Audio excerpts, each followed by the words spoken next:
Flat Earth Debate Uncut and After Show. I'm your host Nathan Oakley, and if you are new to this channel, or you've not done so already, then be sure to subscribe. Hit the bell notification icon and join button if you'd like to become a Nathan Oakley 1980 channel member and keep up to date with the Flat Earth debate. If you would like to support the channel, there is a super chat that runs alongside each of these shows while they premiere, and there's also a PayPal, Patreon, crypto and thanks button in the info box below the video. Speaking of Patrons, I'm going to do a quick shout out to all of you who do support me on Patreon, so a massive shout out of thanks and appreciation to Phoenix Rising 86, Retro Bill, More Books, Cannabear, Fibre Oats, Bogey, Michael Kahn, Rob H, Ben White, John Kays, Patrick Gunnels, Banter, Will Brax, Mel B Styles, Troy Shuker, Hairy Blade, Neo the One, Rob W, Open Minded, Reese Pound, Del West Watson, Maria Neelands, Unbelievable Productions, Blue Ridge Ranger, The Real Gabster, Liam Redrick Jr., Abraham Mohammed, Adrian Quintana, Skeptic 936, Life is Short, Texas Mike, and David Wayne Foster. So another massive thank you to all of you for supporting me on Patreon. Now I will hand over to whoever is in Discord and Google so you can enjoy their dulcet tones while I set up for today's live show.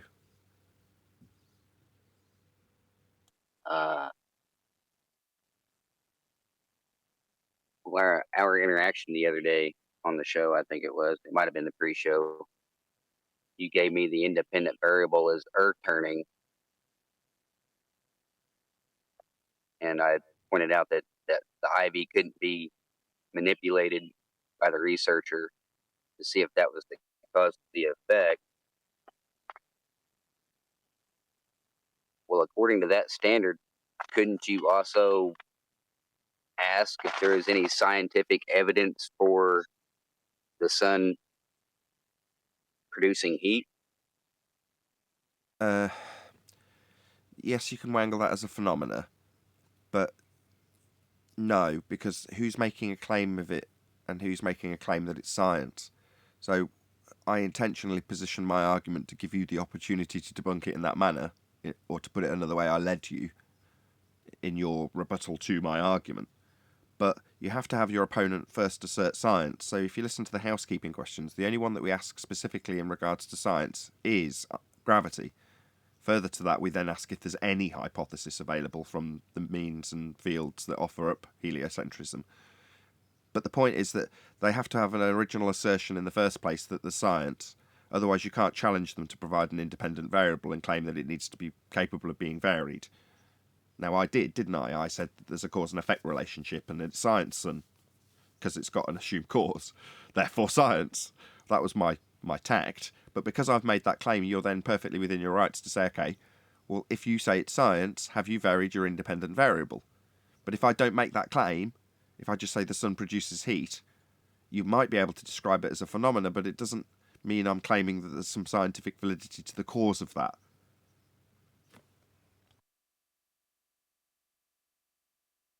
Right. So that's more or less what I was asking. I was asking if there is a way to scientifically validate if the sun was actually producing the heat, as we all kind of assume that it does. Is it a how, why, or a what is question? That's the first step. Are you talking about an actual phenomena that has something going on that you could study the cause of? If so, is it man-made or not? If not, then it's open to scientific inquiry. And you can start assuming what might cause that, and then formulating hypotheses. If A, then B. As long as you've got an independent variable that you think will cause it, then you've got a viable hypothesis. You've got your presumed cause of the sun producing heat. All you're going to do is vary it and see if you can cause it to happen. I mean, that seems unlikely when I lay it out like that, but it doesn't mean it's not a valid hypothesis if you formulate it, assume the cause based on, reasonable logic, reasonable deductive logic, and then have a null. If A, your presumed cause, then not heat from sun. But that would be a valid hypothesis at that stage, more than any heliocentrist has for any of their claims when they do say science.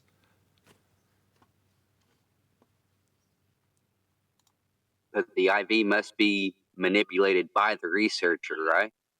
Yeah, so to be an independent variable, there's a few things that you've got to qualify as being. So first, you've already said capable of being varied and independently by the researcher, right? It's in the clues in the title, independent variable, so it's got to be able to be varied. Secondly, it's got to be real. It can't be gravity. It's not real. You can't. There isn't anything to vary and manipulate, so obviously it falls shy of being able to be varied by the researcher. So it's got to be real. And most importantly, it is your presumed cause of the effect you're studying. So to be an independent variable, you've got to be real, you've got to be capable of being varied and manipulated, and you are, by definition, the presumed cause of the effect that you're studying in nature. So that's what you've got to be an independent variable. Right, and I don't see anybody manipulating the IV, which would be the cause, the sun. I don't see any researcher being able to manipulate the IV. No, agreed, but by the same token, that's only useful if someone's claiming that they are. So in terms of pseudoscience and the assertions of gravity, someone's actually making a claim that there is science. So you can't just sort of say, well, part of the heliocentric model is in the title, heliocentric, right? Helios is the sun. So I can see your logic in your reasoning, but is anybody actually saying that that's scientific evidence of anything? If not, you can't challenge them and then pull apart their claim of science they haven't made. It becomes a straw man on your part if you do that. I've got your first slide up 10th once we're done with this discussion with Matthias. Whenever you're ready. Yeah, that's fine. Anything else, Matthias?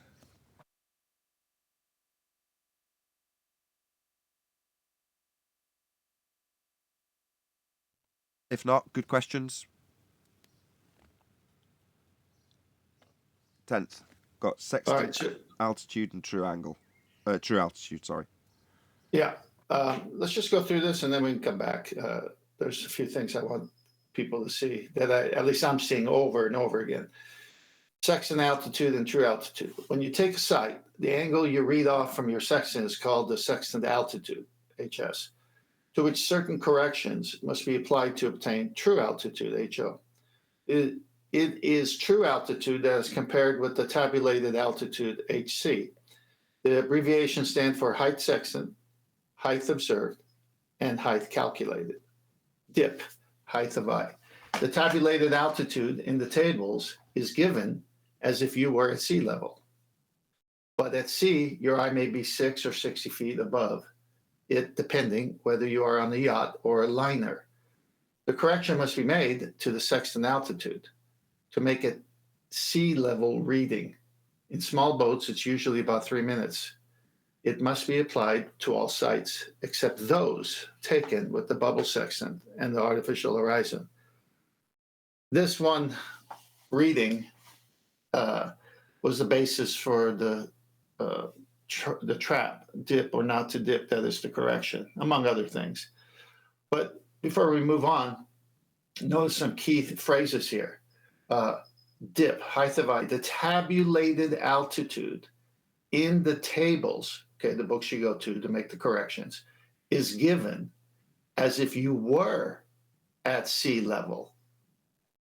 Okay, so it's all pre-designed, pre-computed for this.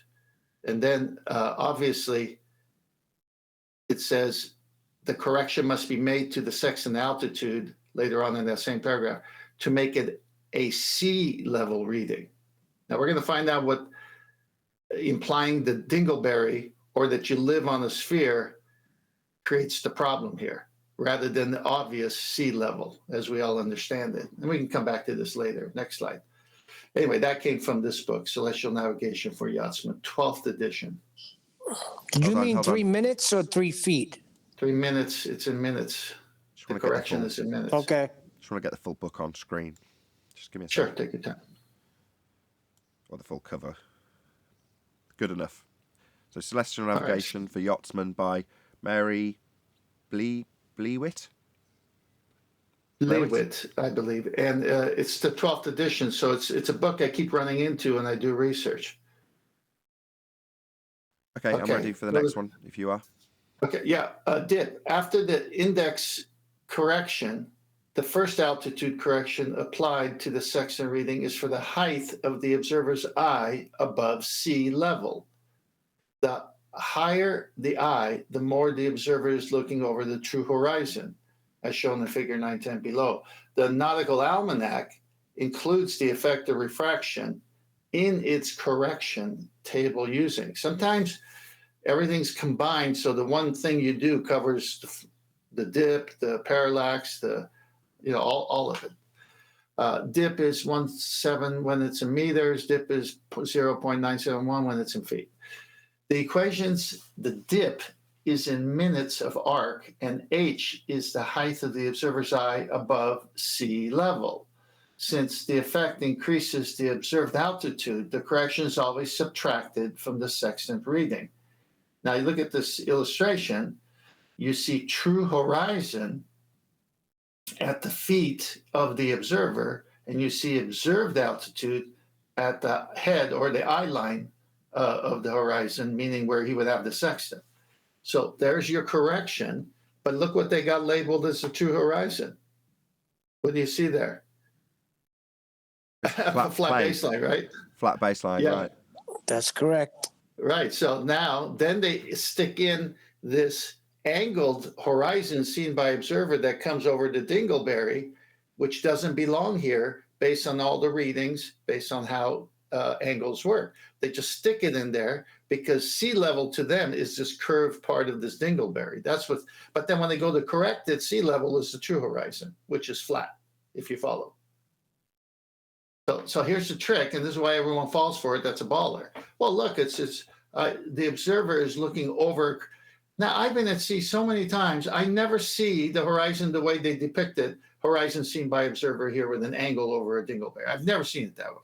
In fact, I've posted pictures of, in fact, you see one on your screen that just went away, where it's a flat horizon, a steady horizontal.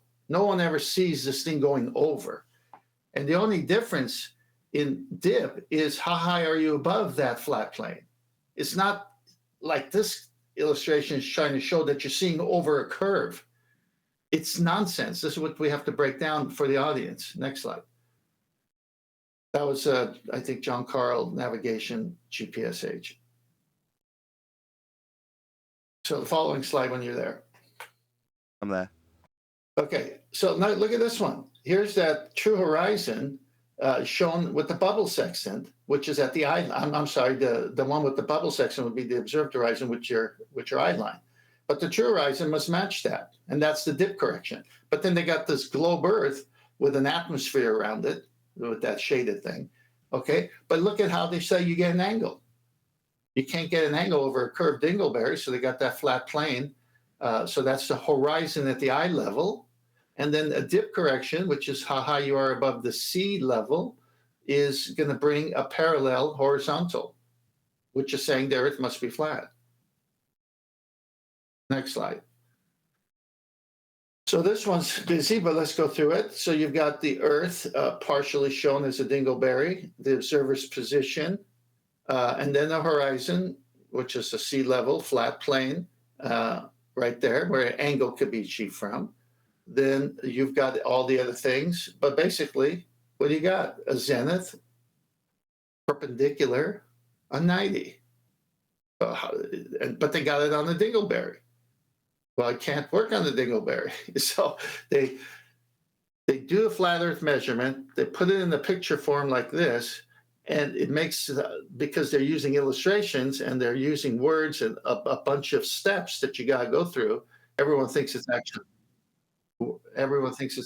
wow, echo. I'll try again. Everyone thinks it's actually working on part of a sphere, which it's not. It's inserted for no reason. Next slide. Observer's horizon. Listen to this. Figure 2.7, the nautical almanac and the site reduction tables assume that the sites are taken at sea level. So we just have to define what sea level is. For instance, from a periscope of a submarine barely emerging above the water. There's your dip correction. You got to get it there. Then you look at the other one underneath that, figure 2.8.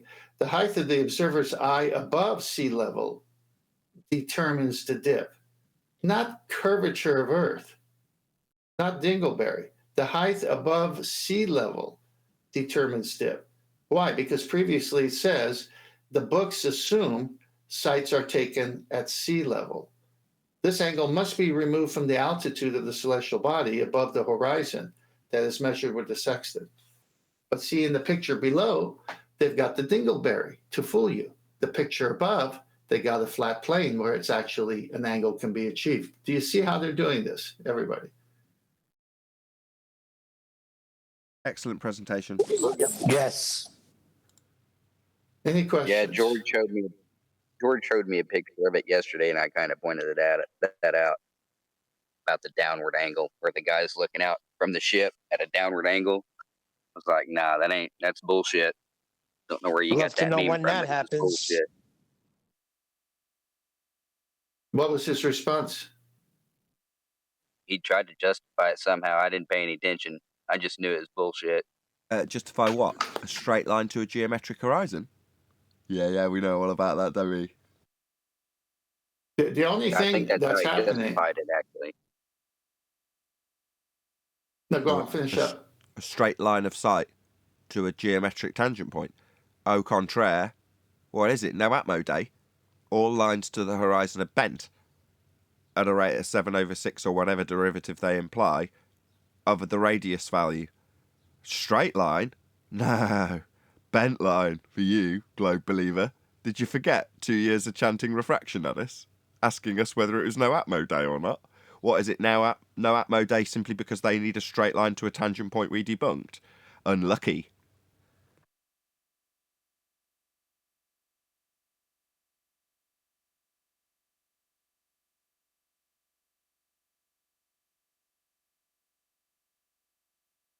The only thing happening is you have a depression angle when you're standing on top of a ship.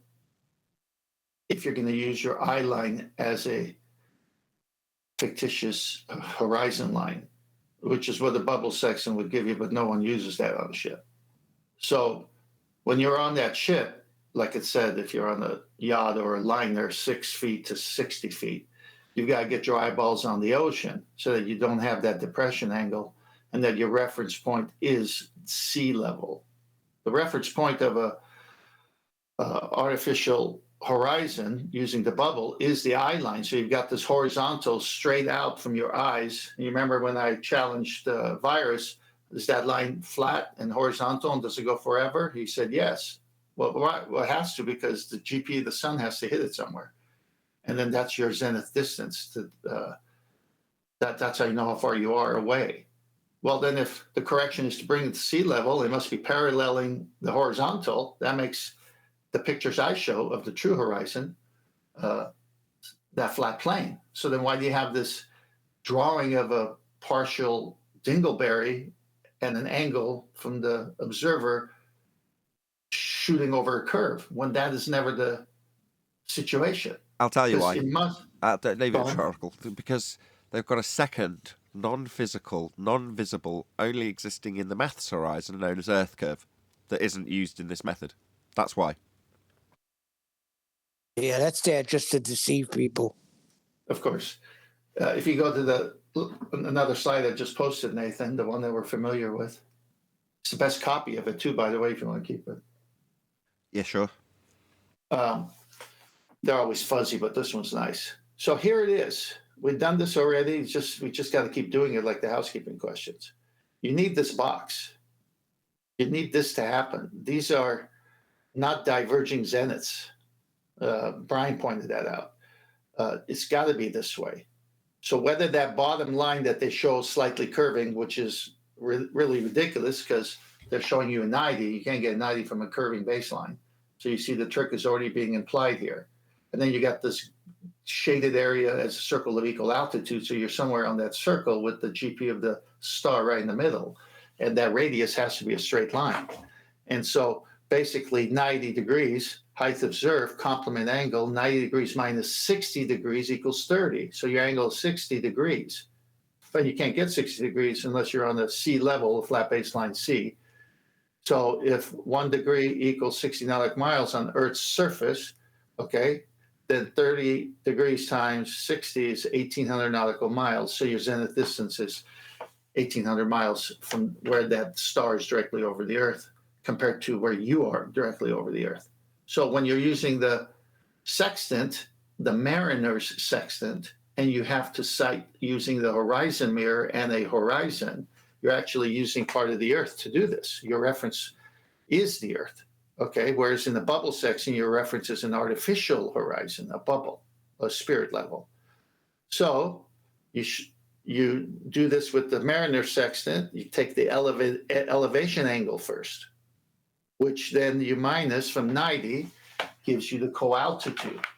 And that's how you get your zenith distance. You don't get a zenith distance with the sextant at sea with the elevation angle. You get it only after you minus it from 90. Whereas if you had a plumb bob and a protractor, then you're totally skipping the horizon way of doing it and using your own zenith as the vertical. And the plumb bob obviously would be perpendicular to a flat baseline. And so there you have your zenith distance immediately with a plumb bob and a protractor. You don't go through this whole process. But you can't do a plumb bob with a protractor at sea. So you got to get the elevation angle first and do the subtraction method, because the only thing stable at sea is the horizon. And you got to have a reference. So hopefully that made sense for everybody. That's good. But as you can see here, you create this box and you have 90s. You got 4 90s here, basically, at each corner of each box. And this is from their own teaching. Yeah, you can't get that if that baseline is curved. I'm sorry. But again, just like sticking the dingleberry, they stick this little curved line and fool people as if it's actually happening over a curve. Very deceptive. Very deceptive, because you'll say, how can you put a 90 on the curved baseline? Well, you can't. Well, why did they? Deceptive. Steph? One more to round it out. I'll be back. Okay. We've got a little while.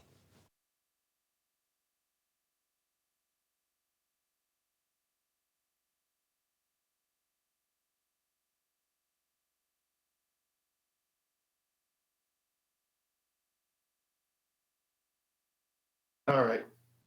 But again, a review of what we did a couple of days ago. Do you have this one now? I do. Okay. Because when a transversal intersects 2 parallel lines, the alternate interior angles are equal. So if you go to the slide before, the one we just did, go to that, please.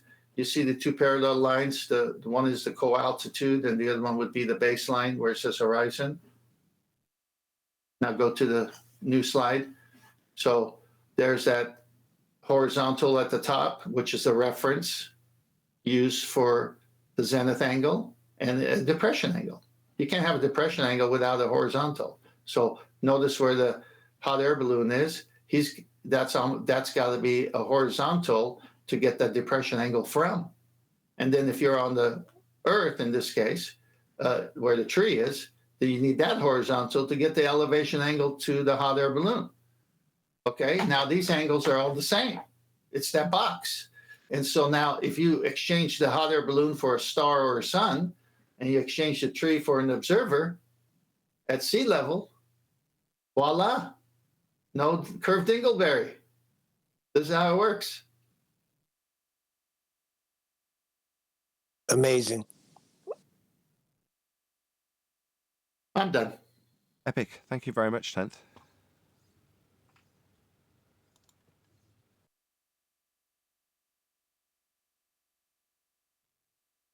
Wow, So what is it that they don't see?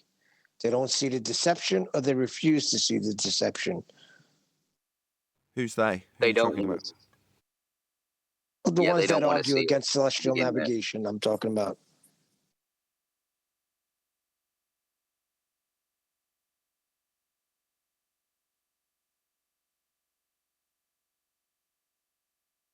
I think it varies, Neil, on the person. Some people are open for discussion because they have doubts about how they get their news. Other people believe all their news and want to stay in that bubble and everything in between that. Which brings me to yesterday. I got into a big argument with my brother, the one that's in Alabama, over this whole thing, because he used the thing that went on in Texas, because somebody said it might not be or whatever. I don't want to get into it, but he just threw the flat earthers into that. And he started going at me. Well, again, if that's his only defense, it's a non sequitur. Basically, as I see it, it has nothing to do with it. So, if the only defense is to lump it up with other things, that's not a defense on the matter itself. He went to the Bible and said all the proof in the Bible showing you that it's a sphere, and you're not blessed. I said, whoa! What's all the proof in the Bible? And he brings up sits up on the surface, the circle of the earth. The circle That's is the only one. Well, first of all, he doesn't know his Hebrew, Aramaic, Greek, or any of that. He said the Hebrew says it's a sphere. No, it's I a said, circle. oh, no. It's a circle. There's a specific word for ball and sphere in Hebrew, and that's not used there. That's right. So avoid your brother at all costs. Yeah, and then he had the nerve to say that, the basic thing, that's not the important thing. It's about souls. I get triggered real fast and I start to scream. No, not which you. is not good. Not you, Neil. You don't get triggered fast. Because you know what it is? If you're gonna say something, then at least be up to date with what's going on. You're not even looking at anything on the other side. You're not even looking this way, and you're going to pass a remark. Here's the problem. Scientism has come into the pulpit. They have taken pictures like the ones we show, but on other subjects, NASA, whatever. And they believe that as real science. They trust the source without vetting out the source. And then when we start challenging it, people like your brother and others go to resources on the internet, even Christian resources, who believe the pseudoscience. So they give arguments like circle means sphere when it doesn't. And then so they feel like they're armed and ready for you. And then they come to you and you say, well, let's look up the word. Let's do our own word search and not take anyone's word for it. Could it be that they have been fooled and circle is really two-dimensional? And that's what the Bible says. It's a circle versus a sphere. Where in the Bible does it say it's a sphere? It never does. But because their sources happen to be quote unquote Christian sources, they rely on that guy doing the homework when I want to do the homework. There's plenty of tools online where you can do the homework to see if what the information that they reference, actually vets out to be that. So I do this with everybody. I mean, you read your contracts before you sign them, or else you might get stuck with some small print, right? I was doing a bit of this last night. Sorry, mate. Hi, guys. Hey, Adam. Hey, Adam. There's a guy called Dr. Steve Mason, very respected scholar on this, and does the Greek translation. He was kind of explaining to dummies like me how complicated it is. He says he's going to use a bit of Josephus, so there's no intonations in terms of the Bible. But he says if you take the first sentence of this book, it's very interesting when you translate from Greek, particularly High Greek, which is what the scriptures will be written in, as well as Josephus. The way in which the Greeks is very literally brilliant to have as long a sentence as possible, which is useful in Greek because it has meaning and intonation. But when over the ages people have tried to render this into an English translation, it was just showing you how three different scholars have used three different techniques. So this one sentence is 254 words long. One scholar uses 10 sentences, one uses 5, one uses 12. And he says, which is right? Because when we're translating from the Greek, the most important thing the scholars are saying is to get the actual meaning. Because if you just do the words sometimes, it makes no sense. If you like to try and translate into a 250-word sentence in English, it would just make no sense, if you see what I mean. But in High Greek, that's got literary merit. But it does make it, as he was saying, it makes it very difficult for translation, to the point that, you know, 3 top scholars will render that same text, trying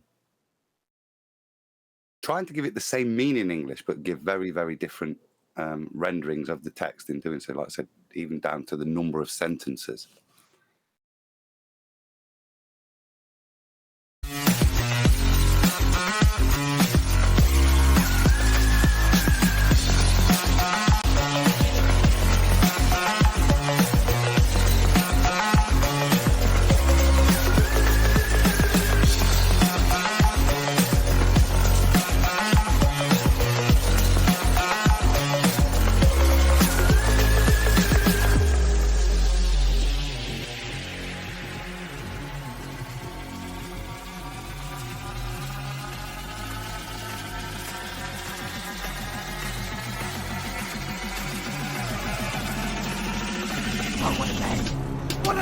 Welcome to Flat Earth Debate Live. I'm your host Nathan Oakley, and if you are new to this channel, or you've not done so already, then be sure to subscribe, hit the bell notification icon and join button if you'd like to become a Nathan Oakley 1980 channel member and keep up to date with the Flat Earth Debate. If you would like to support the channel, there is a super chat that runs alongside each of these shows while they are live, and there's also a PayPal, Patreon, crypto and thanks button in the info box below the video. Most importantly, if you'd like to join the discussion, simply mute the page you are currently watching, then click the link in the info box below this video to join the panel and express your views on the nature of Earth. If you do join, please don't swear. If you do, you'll be ejected, and if you are, please don't try to rejoin the stream using sock accounts. You'll be warmly welcomed back on the next stream. Please also share the show on social media. Sharing the show obviously increases the live audience, but this in turn increases the chances of a more diverse panel, so please share the show on Facebook and Twitter. One last time, if you're new to the channel or you've not done so already, then be sure to subscribe, hit the bell notification icon and join button to keep up to date with the Flat Earth Debate. Now we are joined by Arwin, Neil, 10th Man, the Adam Meakin, and a whole bunch of people in Discord, so welcome one and all. Good morning, everybody. Hello! Shalom. Yo, yo, yo, yo. Praise be to Allah. Any evidence of a physical... Allah Akbar. Any evidence of a God is physical... good. Right, let's get these Namaste. What's going on here? random religious I was greetings going to out of the say way. Must be with you. I was going to Bacon say and more hi to salami. Armenian. Bacon and more salami. Welcome, salam. No. Gotcha. We all done with the religious greetings? I think so. Excellent. But it is. Hakuna Oh, mate. Matata. That's even better. You say Hakuna Matata? Yeah. Very good. Means no worries. The rest of your life. Any evidence of a physical geometric sphere edge, that's a horizon, formerly known as Earth curvature. L'chaim. In English, if possible. Oh, okay. Sorry. No, impossible.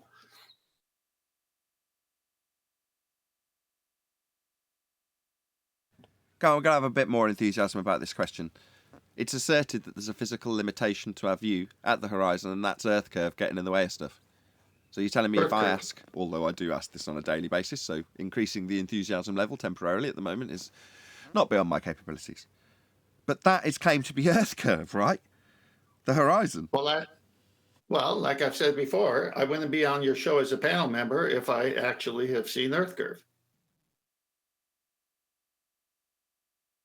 But yeah, they claim Not both. since Black Swan 2020. That's what I was waiting for. Right on. If the Earth was a sphere with a radius of 3959 miles, then every distance to that horizon, that would be Earth curve, could be no more than 1.2 times the square root of the observer's height in feet. That's the distance to the geometric horizon to block boats and buildings, aka Earth curve.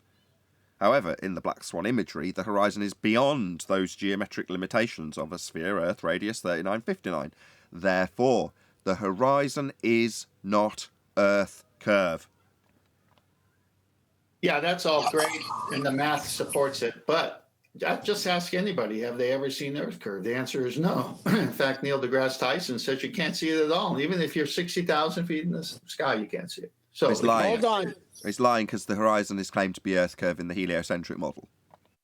We have a problem then, because my brother said to me yesterday, no matter what, even if Elon Musk or Bezos has said that he will bring anybody up in space to see the horizon, and you still will not believe.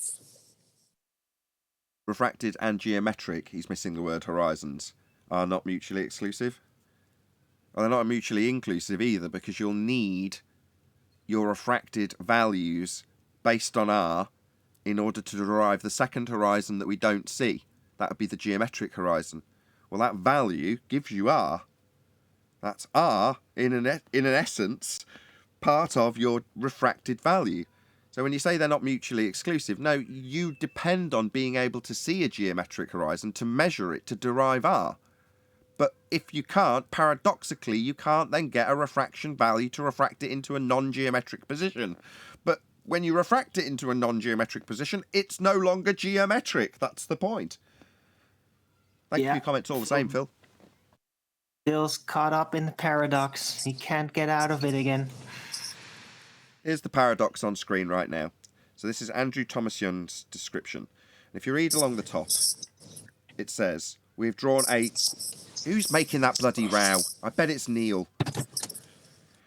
Sorry.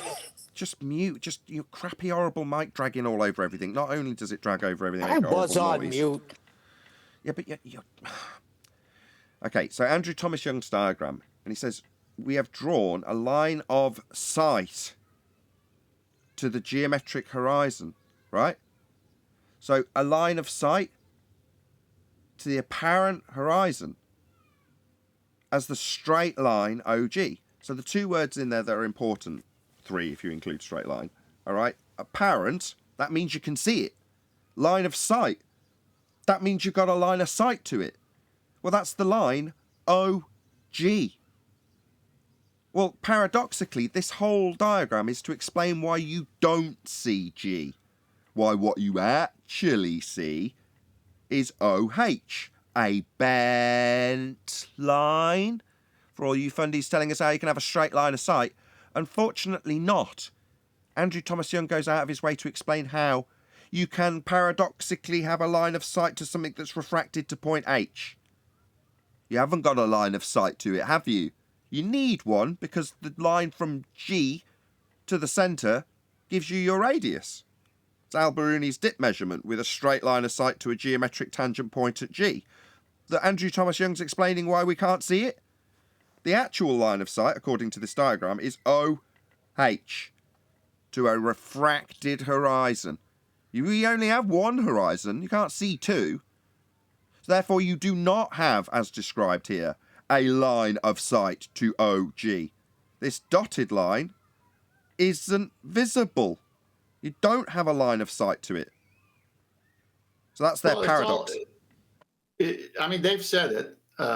It only exists in the maths. So Andrew Thomas Young is really just pushing a thought experiment here. He's pushing two horizons. He's saying you've got a line of sight to a geometric horizon and a line of sight to a refracted non-geometric horizon. According to him, line of sight OG and line of sight OH. Two horizons. We only have one. The horizon in the begging the question, proof of nothing perspective hijacking Earth curve maths is OG. A straight line of sight to a physical obstruction known as Earth curve. Debunked by this very diagram. Paradoxically using a refraction rate that's based on G to the centre point of a sphere Earth. That's R. Radius. Can't get it if you can't see it.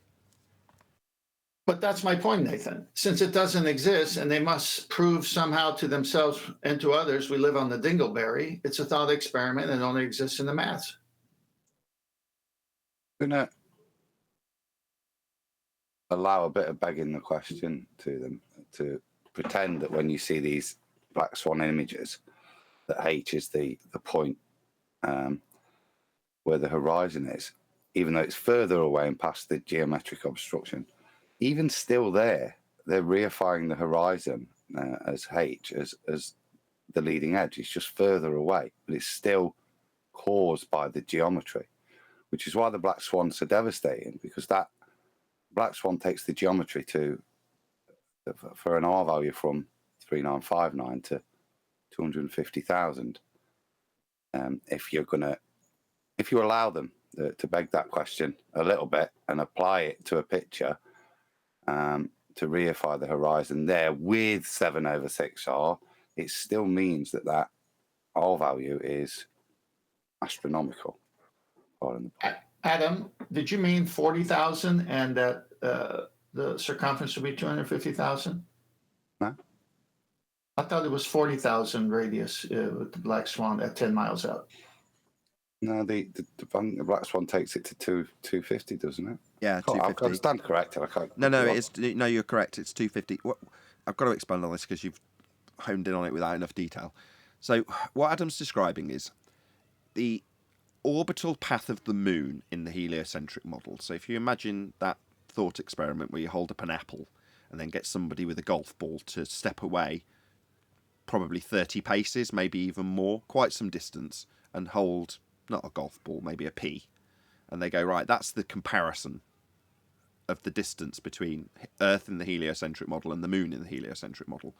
Now, if you went another couple of steps and then made the apple now effectively the size of a car parking lot, that would be the circumference of Earth if you based the horizon measurement in the black swan on an R derivation. That would be the size of Earth beyond the orbital path in the heliocentric model of the moon. That's how big Earth would blow up to be if the horizon was still being reified into a geometric limitation in the black swan imagery. Beyond 250,000, I think it is, just as opposed to the moon, which is just under in the heliocentric model. But that's allowing them 7/6R, but they don't face up to that point that even if you allow them to beg that question and you give them that bit of math, it's still so far and still fundamental within their claim of 7/6R is it's still part of the geometry that's causing the horizon. It's still a piece further back that renders flat, but it's still a physical obstruction.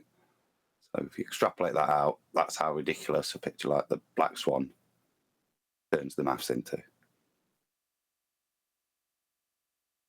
To put it more succinctly, we have debunked Earth curve. An Earth curve is a fundamental premise of being on a sphere. It's the horizon in your model, or it was, until we debunked it in 2020. Now it's not. Lumpy Gas and a Vacuum, thank you very much for the super chat. Thanks for thanking me. It says thanks, Nathan. And panel, I'll add to that, but thank you for the super chat. Well, isn't that going to bring in a host of problems since they have to change everything about their heliocentric model if the radius of the supposed ball is not 3959. Everything changes. Not exactly. Nothing yes and works. no. They can't change anything in that regard. So yes, they can scale it differently, but they can't change what they've reverse engineered into being an R value. It works with the angle measurements to Polaris. Well, they won't change, will they?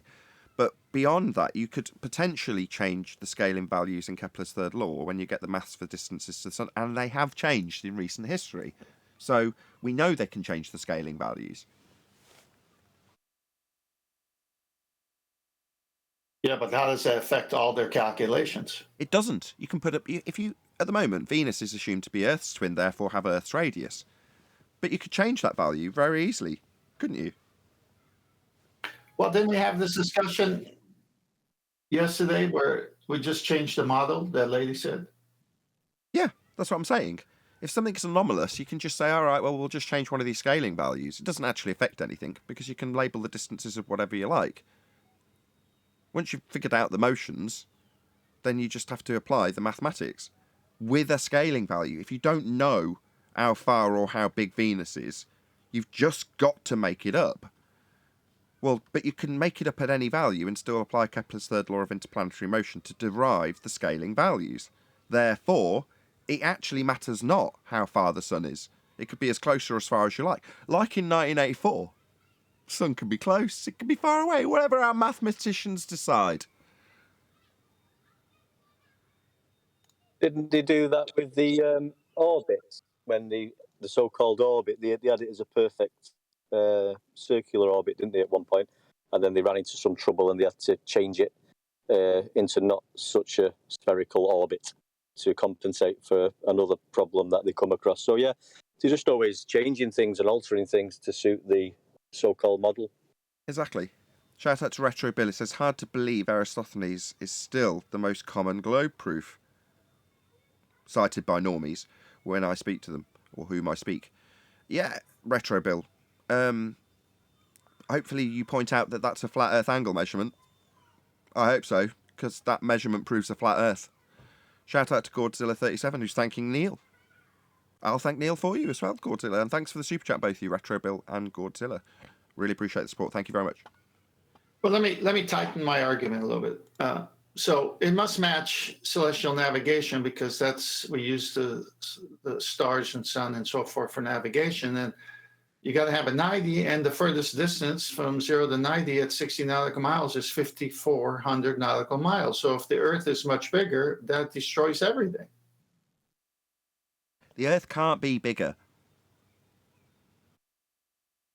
Right. So it's over for them because the Black Swan shows what? Many Earths. I mean, one is 10 miles out, one is 20 miles out. We got many Black Swans. The Earth keeps growing in size. Right. You can't go beyond the physical limitation of a hill in the way. So if you've got a foggy day and you've got a geometric measurable hill between you and something in the distance can be reduced. You can have poor weather, so you can't even see the hill on a given day. But it'll never be the case that the hill is beyond where it's supposed to be. Well, the hill in Earth curve terms is the horizon. That's the hill that's geometrically claimed to block your view. And it wouldn't matter how clear a day you get. Makes no difference. It's a geometric limitation to your view. So you can't have it beyond the thing it's supposed to block. That's like waking up one day, looking out your window at the hill, and going, my God, the hill's behind the stuff it used to block. It's just not, that's not physically possible. It's like the horizon, though. If you look at the word horizon, horizontal, and the sun, they used to call the sun Horus, and they used to need to know where Horus was. Horus is the hour of the day, and they used to work out the hour of the day by measuring the angle of the sun from sunrise on the sea level. They was measuring angles then to give us the time of where Horus was, horizon. So at 0 to 30 degrees, that in the daytime would correspond to, say, between 6 and 8 o'clock. And then from 30 to 90, 60 degrees, that would give you another hourly rate. So they've always used angles, and you need a flat baseline for that angle. So they've always used the sun and a level baseline, even for working out the time at the beginning of time. Horus, yeah. It's just the way you're saying it, like Norris. You're saying Horace. Yeah. It must be the Manchester accent coming out. Yeah, I'm being hypercritical. Indeed, excellent knowledge. Any evidence of the distance to the sun? It's over there for now. It is. Moving on. No, seriously. We're talking about angle measurements, right? Getting distances when we're travelling along the ground. And how we need parallel lines to the sky. That's right, ladies and gentlemen, the flat sky, in order to measure the angle and figure out how close to the horizon it is. But surely that would leave us with a height, would it not? Someone's at my door. Not really. Can you take over 10th just for a second? 10th? Yes, obviously you had to take a phone call. So in celestial navigation, at least from the books, height doesn't matter. So they leave that out conveniently. So they just want the angle using a flat baseline for the GP of the sun somewhere over the earth. And then the GP of the observer is the zenith position of the observer. So both the sun and the observer have a zenith position on this earth. You can't have diverging zeniths on the globe work because they can never get an angle. So they're talking two sides out of their mouth there.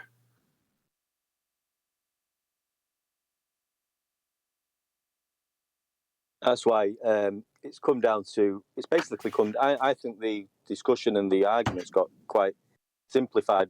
If you're even using Eratosthenes, Alberuni, and the sextant, it all just comes down to using angle measurements on the physical surface of the Earth and obtaining large distances of that baseline, which all require an angle, which is two straight lines.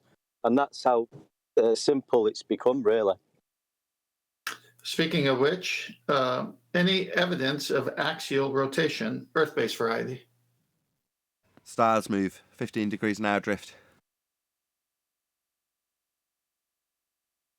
So the stars are moving. Yeah, not actual. I said 15 degrees an hour drift. That's not actual deflection. Right, but the question is, any evidence of axial rotation of the Earth-based variety? The Earth is not moving. Is there any evidence of the Earth No, moving? no, that's the claim, isn't it? Yeah. The claim is the 15 degrees an hour, not actual deflection of the stars, isn't the stars moving, it's the Earth moving on an axis. Hold on, Nathan. Are you saying the Earth rotates? On an axis at 15 degrees an hour. I'm not saying it, no. As before, I am not a globe believer. But that is the claim. The claim is that motion, that's Coriolis deflection. That's Earth turning beneath the stars. 15 degrees an hour drift. Earth as a non-inertial turning reference frame. The stars in the inertial reference frame. The apparent deflection appearing as a circular motion in the sky. That's not actual deflection, that's Coriolis drift as a result of Earth turning beneath them. So then you're describing drift because the Earth is turning, correct? It's not actual deflection. The stars aren't really moving, although in a different setting, in a different reference frame, you could describe them as moving just to add confusion. But ultimately, what we see in the motion is only as a result of Earth turning beneath them. That's Coriolis deflection. They're not moving, we are. Right, so then drift is what you're saying is going to happen because we're moving, correct? That's what it's called. It's called Coriolis drift. Okay, so what about a hot air balloon or an airplane? Anything? They don't exhibit the effect. They're not happening. That's not happening to them because reasons. Because reasons? Yeah. Can you give one? Because when the hot air balloon leaves the surface that's non-inertial and should exhibit drift, what actually happens is the watching of not actual drift is now going to transpose itself into actual deflection of the hot air balloon and how the air moving with a sphere Earth, I assume, has Earth moving with it, violating the first law of thermodynamics, is actually exhibiting no effect to see, and that's perfectly reasonable. It's called okay, so no drift. It's called the conservation of angular momentum. This is fun. So you have drift when you want it and no drift when you want it. So you have both sides of the argument. That's correct. If I need to example drift in any way, shape or form, I can point at a gyroscope, a bullet, a football, or the stars and say the Earth is turning and we're turning underneath bullets, we're turning under footballs, we're turning underneath the stars. And if simultaneously you point out that we're not turning underneath aeroplanes, not turning underneath hot air balloons, and not turning underneath drones, I'll say it's because those specific examples violate the first law of thermodynamics. That's correct. I will have my cake and eat it.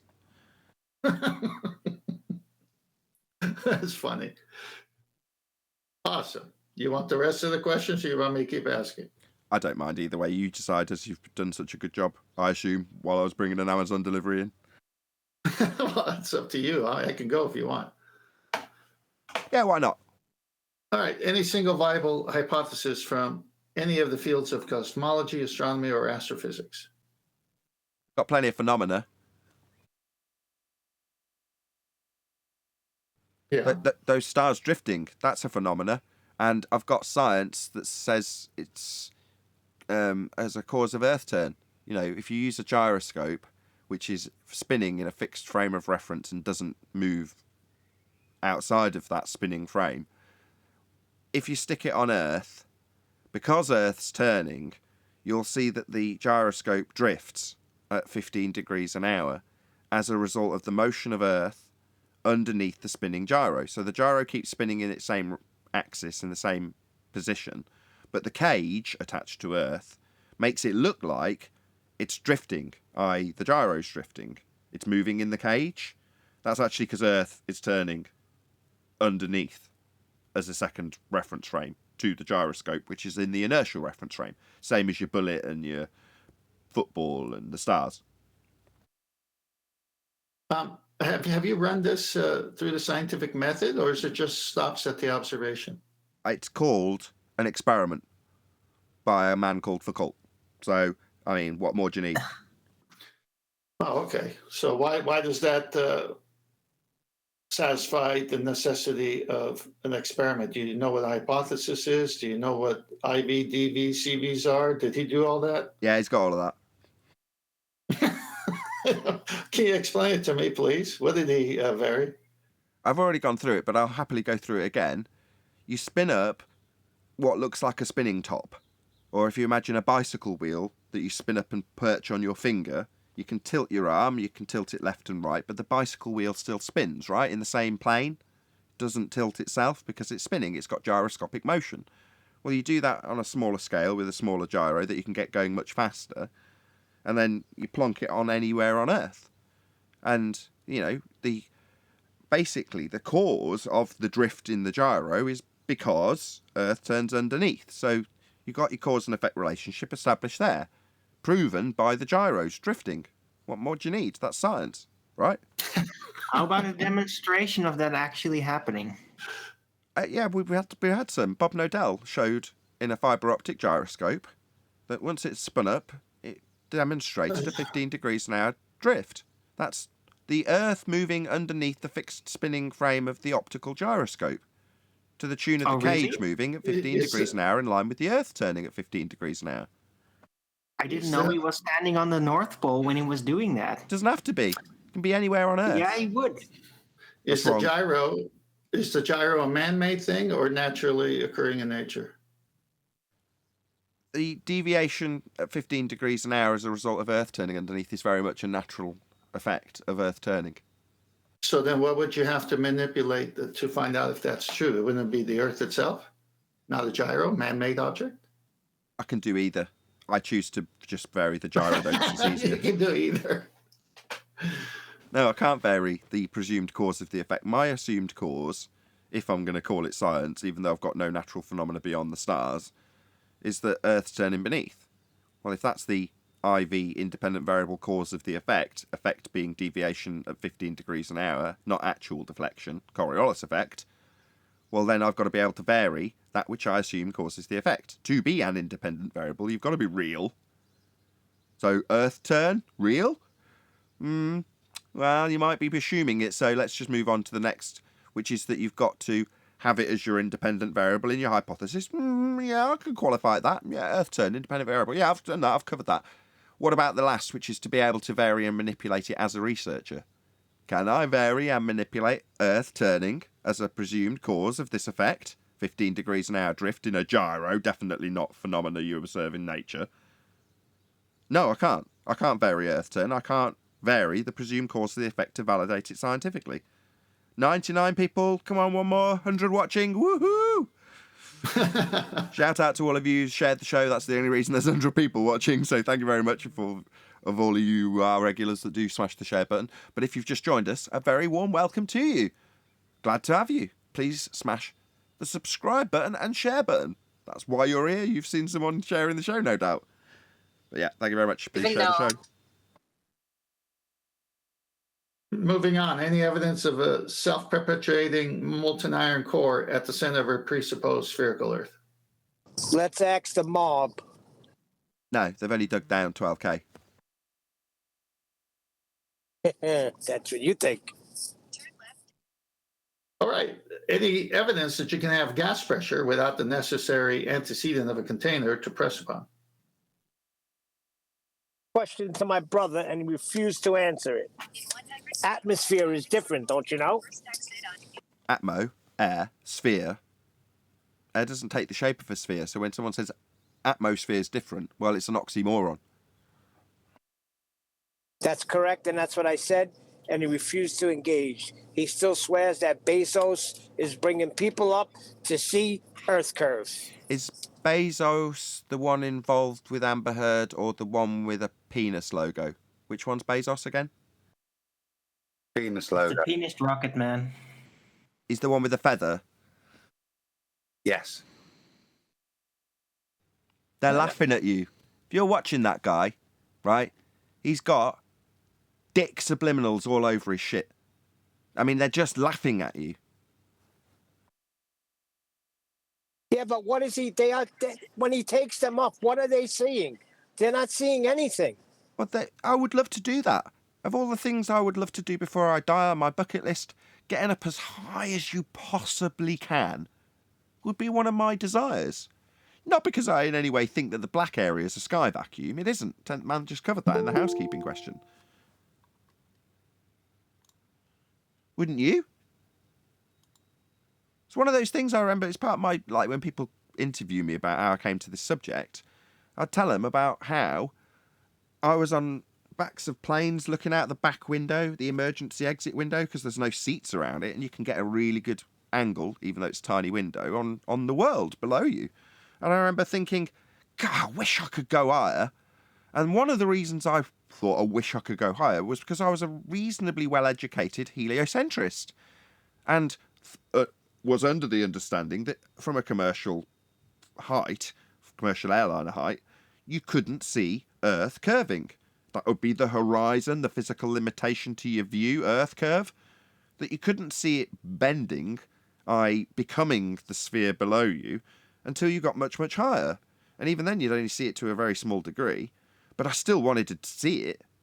So when you have Math Powerland saying Earth's flat, you suddenly have all these memories of going, oh yeah, what was it they said about why I couldn't see Earth as a sphere again? What was their excuse for not seeing it? Oh, because you're not high enough. Meanwhile, we'll calculate it at 1.2 times the square root of the observer's height in feet and claim it's blocking boats and buildings. Yeah, that's a joke. And let me ask you a question. What do you call that when people are just arguing from one side and not looking at both sides? Isn't it ignorance? Zealotry?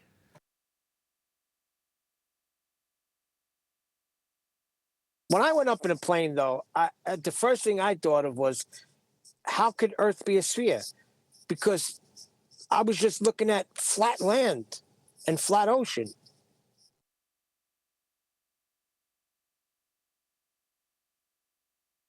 I was bad. I was like, where the hell is the damn curve? As a kid. Like, why don't I see this curve, man? That sucks. All Yeah, excited. But it didn't shock you how flat everything was, though? That's it what was he's more saying. shocking to me how incredibly not drifting we were. That's what I noticed the first thing. That's what Chocolate is wasn't saying. I wasn't Chocolate even paid thinking for it. about drifting. Chocolate, We're not supposed to Yeah, drift. We're supposed to observe things drifting. We're not supposed to notice that we're turning. That's why it's used with Coriolis. So when, again, you've got to wrap your head around, I think it was Brian that was asking about this last. Why is it called non-inertial, the turning reference frame? If you're on a roundabout watching a ball tossed between two people over the top of it, what you're looking at in the ball, is it looking like it's curving? Because you're spinning, right? That's the effect we're talking about. Why would you describe that as being observed from a non-inertial reference frame? Well, let me explain how it's a non-inertial reference frame first. If you're on the roundabout and you look down, so you put your hands either side of your head so you've got tunnel vision, and you look down at the floorboards, what you see is nothing happening. You and what you are standing on are as one. There's no movement. Yeah? Now, you have to have that as your frame of reference in order to describe the ball curving. Why? Because the ball isn't curving. So to describe the inertial effect of the ball curving, you have to describe that motion, actually your motion, in an object that has no motion applicable to it. So there's no curve in the ball when you watch it spinning underneath it from a roundabout. But to describe it, you have to describe it like you're not moving and it is taking the motion you're observing. So you observe it curve, it's an apparent curve, but it's not really doing it. So in physical terms, you can't describe it ever as having a curved path because it doesn't. You're the one moving, but what you're seeing is the effect of your movement, but with the understanding that you're not actually moving at all. Hence the effect of the curve. Hence the description as non-inertial. Not as good as Paula's explanation to me, but as good as I can muster on the spot. Also, if the Earth was a ball and pilots were flying, we all know about they'd have to adjust for the curvature and dip down. Now, you wouldn't, if the Earth was a ball, you wouldn't expect a pilot to do that. There'd be a piece of equipment on the aircraft that would do that automatically, and there isn't. Well, they treat Earth as flat, and there's a good reason for that. Because if they didn't, what you've effectively got is more space ahead of you, dropping away from you. Well, if you have that misapprehension that the ground is not flat and in fact falls away, that means the ground ahead of you is getting out of your way at 8 inches per mile squared. That means you've got more space to fly in. So if you take that as read and start going, well, beyond that horizon, there's an extra cavity that I can fly in. Well, no, there isn't.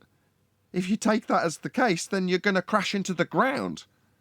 So no, they absolutely do not treat it as anything other than a flat plane when they fly above it. Because if they did, they'd consider there being more space to fly than there actually is. I think I think by now somebody, whether accidentally or purposely, would have said, you know what, I'm just going to try to fly off into space and just keep it level, right? Because if you keep it level or straight, the ball's going to fly. It's going to drop away from you, and you're going to end up in outer space at some point. Right. I don't know how that hasn't happened yet, but exactly. I was on a plane. I was on a plane going to a golf tournament, and it was a private plane with a golfer and so forth. And the pilot went up to 23,000 feet, and as soon as he got there, it was level flight, and he said on autopilot.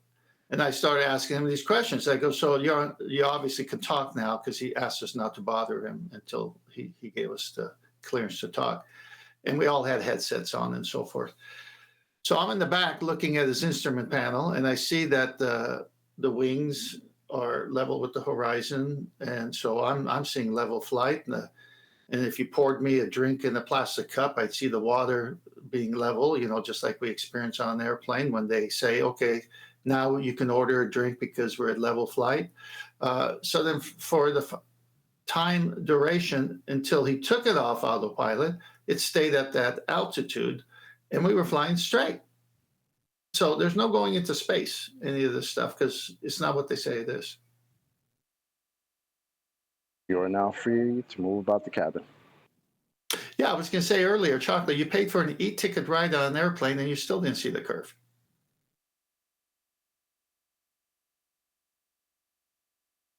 Is there any evidence of the R value? I don't think we covered that in housekeeping.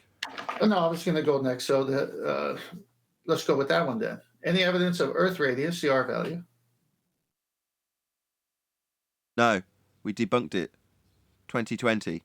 We also now have moved on beyond debunking their claim of radius on a self-perpetuating molten iron core-based sphere Earth, and moved beyond it to how they got their R value, which we debunked with the Black Swan, and it came from a flat plane. Wouldn't that be sufficient enough to destroy the globe model when you destroy its R value? More than that, it proves we're on a plane. We debunked it in 2020. The Earth curve is a necessity. It's a natural consequence of Earth being a sphere with a geometric limitation to your view. That's what they use to claim it with their maths. Well, the moment you show that it isn't, there is no longer a physical limitation to your view at the horizon known as Earth curve, then there isn't any Earth curve anymore. What's that you say? Oh, we wouldn't expect to see it from 40,000 feet. No, the horizon's not Earth curve. Doesn't matter how high you go, Earth's never going to go into a big ball shape. Any scientific evidence of gravity? Which one? I'll let the audience answer that one. Does mass not attract mass? Is that not a natural phenomenon we observe? Gas go down, go boom, boom, right? It's attracted to the mass of Earth. What's mass? I don't know. You tell me, you define it. It's your claim suddenly. I haven't got to define this. Blah, blah, blah.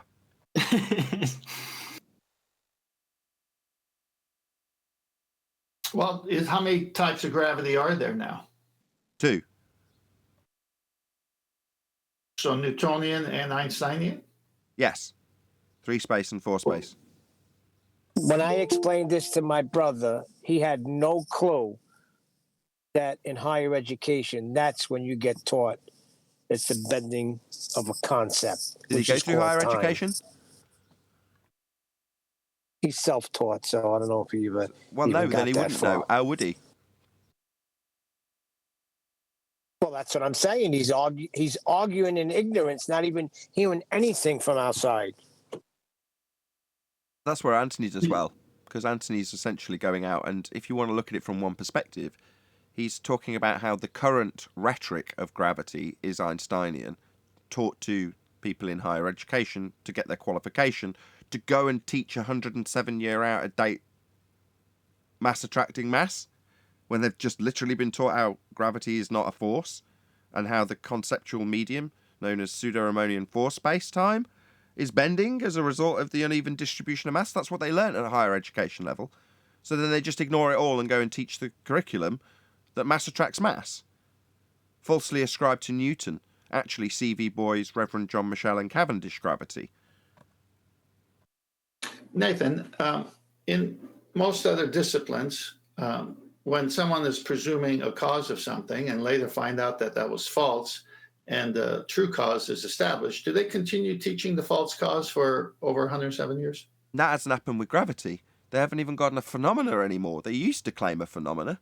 Mass attracting mass is a phenomena that just doesn't happen. It's defied by gas law and gas behaviour. Gas has mass in their claim of their description of what it is, even though when you actually ask them, you get an equivocation between mole and inertia. But either way, they think it has mass. And whatever mass may be, they're claiming that that goes down. But gas doesn't behave that way. It was violated 107 years ago and replaced by Einsteinian pseudo-force space, a conceptual medium known as space-time. Length, breadth, depth and time. Well, that replacement means there is no phenomena anymore. There's a description in a mathematical pseudo-force space.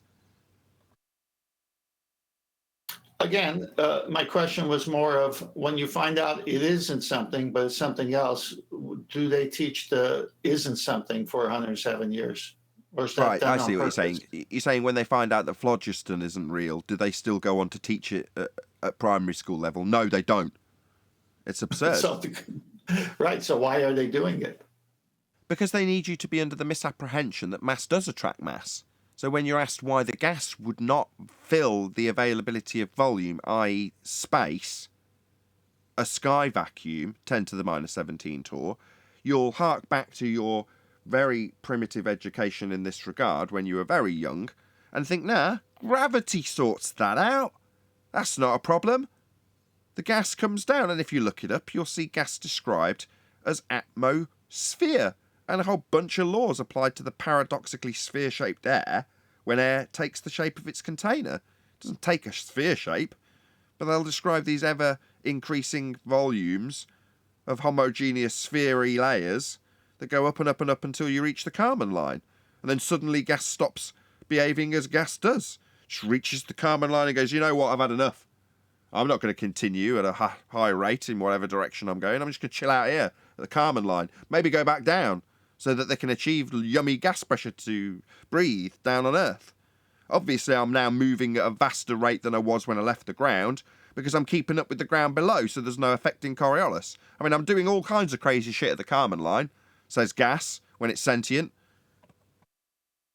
Well, what do you want? What do you want from rebellious gas particles? I mean, they do what they want. They're there at the Kármán line burning their bras in defiance of natural law. Yeah, that's right, Chocolate. Well, we're at 44 past the hour. One last question. There's Any one evidence- bit to add. Go on. Only to come back to I get very discombobulated when Nathan's playing bit all this. It throws me off. I don't know what to do.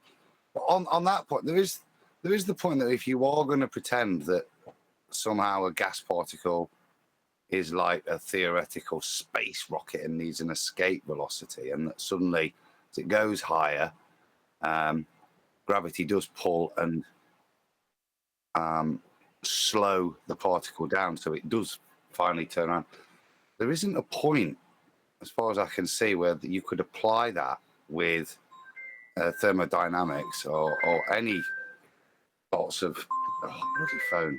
So, any parts of how gas behavior actually works and how temperature relates to and how molecular speed relates to it and what zero speed for a gas particle would mean, which would be being at absolute zero. Now, to turn around, there has to be a point of absolute zero so that the can go back the other way. There has to be a 0 point, which is an impossibility in gas behavior. So to fit in to their model, they have to again deny further natural laws of gas behavior.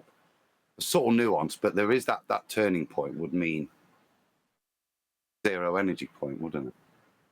I think what you're describing is that if you're false in one, all the other things break down. So obviously, they're assuming we are on a globe, we're in an open system next to a vacuum of space, and somehow these gas particles are protesting at a certain height if they're sentient. It all falls apart if you're wrong on the premise that you're on the globe next to a vacuum. It started with a particular premise, didn't it? What Adam said was, you have to start with the assumption that the gas would require or be necessitated to escape, and he described it as achieving escape velocity. Well, escape from what? The fact that they're falling in an orbit by assumption? Well, they're being pulled in. The theory of a rocket is that the force of the gravity that's why you have to go so fast to escape past that, otherwise it'll just pull you back. There we go. There it is. There it is. So, okay. So what we've got in terms of the comparison is a force that has to be overcome, right, Adam? Bit like Newtonian forces of gravity that would need to be overcome, right? Yeah. Is gravity, in the truest sense of the current understanding, a force? No. But you can think of it as one. I don't want to think about it. I'm just being matter of fact. Then no. So the bending of a conceptual medium known as space-time, that's not a force. No, it's just... Yeah, that word conceptual just messes that all up. But do the rockets have to escape a conceptual medium? No. So what force are we talking about then? We're no longer talking about a force if we go to Einstein, and we're talking about, this is not my geodesics and how we have to get away from the bending straight line. No, well, fair enough. Let's not concern ourselves too much with geodesics in space-time then. And let's concern ourselves with the more colloquial understanding of what that means, right? So when we're measuring the force, because there is still definitely a force on Earth, how would we measure that force? Torsion bar twist. You're going to need the fabric. The fabric to bend the space-time. Torsion bar twist we can come back to. Good answer. But would it not be weight? No, because I've got to assume gravity too. What, within weight? Yeah. Well, let's do that. Let's just assume it as a force, right? You said we can think of it as a force. So if we now think of it as a force, is it a downward vector at 9.8 meters per second squared by any chance?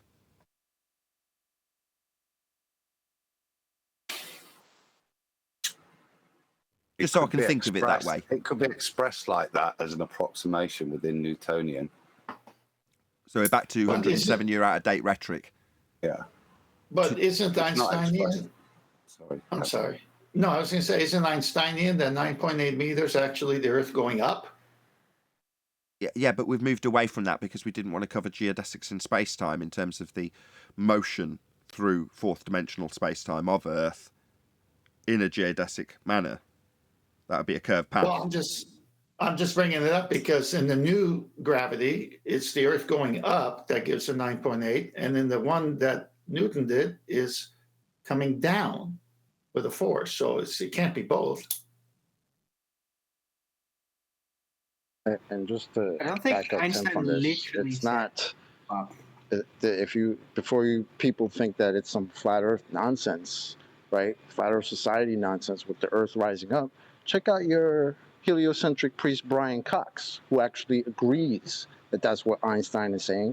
That the apple didn't fall to the Earth. The Earth actually went up to meet the apple. Yeah, Straight from the horse's mouth. I was about to go into exactly that with Arwin, because Arwin was about to say, I assume, he might now deny it. Well, Einstein didn't literally say the Earth was meeting the apple, did he? Yeah, he did. Doesn't he say... No, but that's just based on relativism. It's just like, oh, it's all relative, so I can think of it as if the Earth is moving towards the apple, just as the other way around, because it doesn't really matter. It's just Einstein screwing around with this mathematical conception. That's correct. That's correct. The maths doesn't distinguish which is... It calculates. I could be wrong, but it doesn't distinguish which way. It could be either for the maths. The maths, it doesn't matter, I don't think, which is going. It's relative, isn't it? So within the mathematics, it could be one, it could be the other, but the maths doesn't make a distinguishment, I think. The mathematics do, yes. It's an inertial vector. So what was the stumbling point with Newton's gravity? Mass doesn't attract mass. Mass doesn't attract mass. Yeah, but yeah, all right. So they've realised that then. Well, that's why they altered it. You're giving a nice segue to the guy who said Cavendish earlier.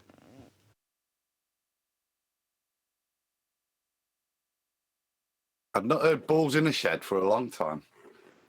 Yeah, I smiled at that one too. It's been a while. Well, that is the assertion that mass is being demonstrated as attracting mass. So that the torsion bar twist that you're measuring is as a result of those two sets of balls moving towards one another, i.e. they're being attracted to one another. That is very much claimed to be a demonstration of mass attracting mass. That's what Cavendish is.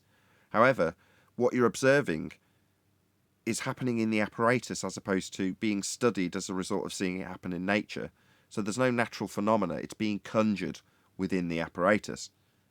So to say mass attracts mass, that's an assertion of something occurring. But if you just decide that that's the case and then move forward to figure out why, well, hold on, does it actually happen? Does mass actually attract mass? Well, if you've got a claim to be enormous mass, that would be Earth as a sphere, will that attract the mass of a gas particle? Well, you would think so if mass attracts mass. But it doesn't. Gas moves in all vectors, not down at 9.8 meters per second squared. However, a solid moving through the medium of air will. But that's what we call weight. They just take weight and insert an introduction, then a removal of a force called gravity. Well, the whole issue with mass attracting mass is that even if it was real, which it isn't, then it still wouldn't counteract the gas ability to expand in all directions every time, right? Yeah. Even how's that mass attracting mass going to keep that together? It's still going to expand in all directions despite. Or to put it another way, the notion of mass attracting mass is a violation of the second law of thermodynamics. It's a reversal of entropy. And if gas is leaving the Earth to start with, and mass was attracting mass, it would never leave the Earth, would it? That's why they use it. Yeah, that's the full circle assumption, but it violates natural law. But yes, what you're describing as a negative, they actually spin into the positive claim based on you being pre-programmed from a very early age to understand or think of mass attracting mass.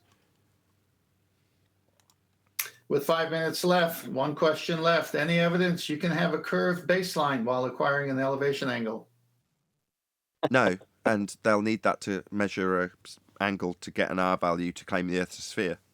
Sphere Earth is based on those angle measurements from a flat plane. What's I an keep angle asking again? him to show me. I used to keep asking him to show me a curve baseline, and he say, "We don't expect a curve. We're not the ones mentioning a curve." I say, "Well, you're the ones who need the curve because you live on a curved Earth." No, you've got the wrong attitude. I've got to whip this out of the panel and Discord. When someone says, we wouldn't expect to see Earth curve, we wouldn't expect the horizon to block boats and buildings, you don't say, yeah, you would, you're a globe believer, this is how you would expect to see it. Your correct response is, say it with me, welcome to flat Earth. Welcome to flat Earth. Yep. Welcome to flat Earth. We wouldn't expect to see it curving. No, not you would expect to see it curving. No, yeah, that's right. We wouldn't expect to see it curving. We agree. Welcome to flat Earth. We did that. This has happened with Coriolis effect. They deny drift and say why we won't expect to see it. How something can leave a non-inertial reference frame and then continue to move with the non-inertial reference frame. So as you watch the drone take off the ground that's spinning, it just carries on moving in the air above the ground that's spinning without any effect to observe. Now you've then got two choices. Either correct the globe claimant on their misapprehension of what the globe claims. No, Mr. Glober, you should be saying Earth turns underneath the drone. Why are you telling them what they should be claiming? Just welcome them to non-rotating Earth. So you're saying there's no Coriolis to see? Earth's not turning under the drone for us to see 15 degrees an hour. Thanks, Bob. All right. Well, welcome to non-rotating Earth. Glad to know you're not claiming there's Coriolis drift then. Go on. Sorry. The lack of evidence that it's happening is the proof that it's happening. Come on. Yeah, that's the point, isn't it? Well, the fact that I can explain away why we're not seeing Coriolis drift is proof we spin, because I said we spin at the beginning of explaining away why we don't see it. No, we just don't see Coriolis effect. We're supposed to if we're turning, according to your claim of a globe Earth. There's claimed to be Coriolis effect. There isn't. But no, elevation angle 10th, no. Curve baseline, no. No, yeah. And to Chocolate's question, it takes two lines, obviously straight, meeting at a vertex, a common point, to get an angle. Two straight lines? Well, that's weird because you asked about a curved baseline. That's pretty different, right? Curve doesn't mean straight, right? That's why they can't get an angle from a curved baseline. Thanks. Well, that concludes the housekeeping questions. Perfect. Any last remarks? No. With that, I'm going to say, if you are watching this on either Nathan Oakley 1980 or Nathan Oakley Premiering Streams, then stay tuned, as there will be an after show to follow. Unfortunately, if you are watching this live, this is where we bid you farewell. So a huge, massive, enormous thank you to all of you who smashed the thanks button, smashed the super chat, liked, commented, shared, subscribed, joined as a member, and all that good stuff. Once again, stay tuned if you're watching on either Premiering Stream. I've been Nathan Oakley, and I will see you all in the next video.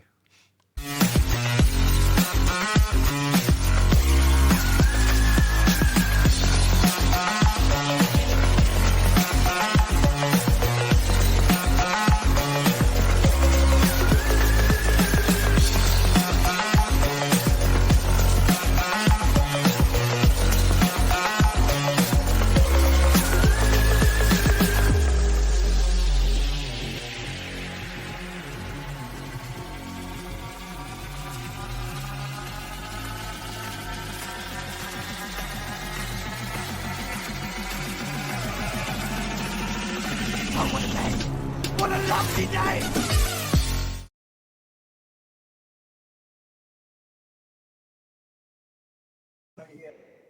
Condolences.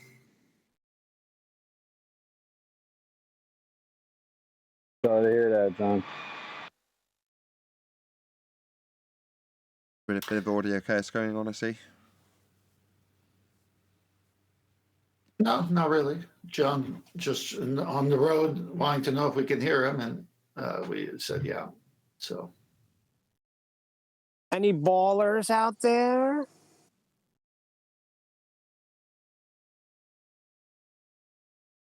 I don't think we ever need ballers again. I mean, we got Nathan the baller. That's The like devastating baller, Nathan Oakley.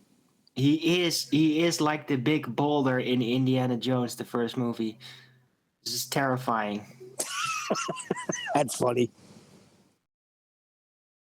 well, he did get on a bit of a roll. You know, the other day when he did that, I went in chat and I see Owen say, Nathan is scary as a baller. Put that in the just edit. started laughing. But members have seen this already, but I'll release it over the weekend. But I've turned that into a trimmed out clip, and I think it starts with Arwin saying that.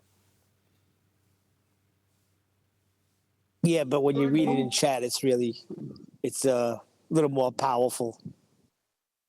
But when you know their argument better than they do, then it's a commanding position, and Nathan has both sides covered. So we all Right. do. It's not just me. What Any of us argument? could do that.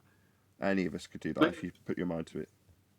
But it's Well, also I- because Nathan is just as ruthless as he is a flat earther when he's a baller. Like when I do Baldwin, I'm really kind of tame, right?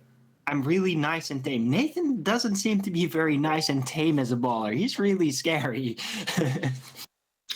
no, he's saying the same things, but he's saying it with a connotation, speaking a little faster, trying to rush through it to kind of give the impression that he knows what he's talking about, but he knows he's using the rhetoric, so he does it that way.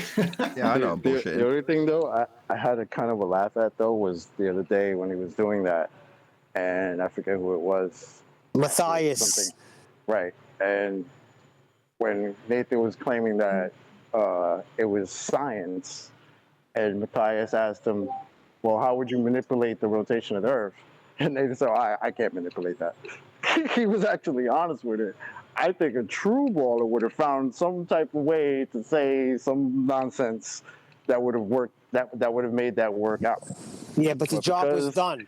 Yeah, that's what Yeah, Arwin does, and Only it because really they're bugs sloppy. me. And If Nathan isn't. it's an educational tool. Now, while I appreciate that there's going to be lying scum that will say, you don't need to have an independent variable, right? That could have been a response I used. Would you agree? Yes. Right. Yeah. Why didn't I? Well, because when you get to the point that the conclusion is actually there, it is a genuine win, you want to labour that point so that you at least instill the confidence in the person listening to know that that is the win. But if I lie and be Arwin, their reasoning to do that is so that the conclusion is lost. Well, by rumpusing the point, or it's like, well, it stops being an effective teaching tool then, doesn't it? No, I completely agree. I'm just saying I found it funny because that's the part where I would have been like, wow, baller would have just kept going with the nonsense. But because you're being honest, even if you're being a baller, that's not going to happen. So I understood completely. That's why I said the job was done. Right, but he didn't necessarily need to defend it, right? He was just honest. It didn't necessarily disprove everything else, right? Because that's how a baller really should be operating, just with whatever appears to be there in people's consciousness in the moment. And he was just honest. You can be honest and they'll still not catch on. Yeah, but it works great. I'm not trying to represent anti-flat earthers when I do that. Yes, you are. No, I'm not. I'm being as... Yes, okay, I am. You're right. In my attitude, I'm representative of anti-flat earthers. But would any anti-flat earther say, yes, I'm going to appeal to consensus? That's not the way they would phrase it. Yes, I'm going to beg the question, my independent variable, assumptions come inside. They wouldn't phrase it the way I phrased it, to lead my compadre, my brethren, my flat earth buddy into the understanding that he's got to attack certain points. Well, that's not what an anti-flat earther would do. What an anti-flat earther would do was try and hide those leading points as much as possible and make them as subtle as possible. And rumpus when you try and actually tie them down to what they're saying. So you're begging the question of Earth turning beneath the stars then. That you'd have to bring that out of them. They wouldn't just declare it like I did. But like I say, it's a teaching tool. Well, you I had to be. agree. No, you're not. That's why I don't call you an anti-flat earther. That's why I call you a baller, because you do it right. Anti-flat earthers only spend time confusing you and radiating fake confidence about themselves without actually providing information. That's what they do. They don't inform you. They just fuzzy things up. Yeah, circle jerk. Yeah, but you had to be. You had to be privy to the conversation before. He was arguing walls, that Earth didn't have no walls in the pre-show.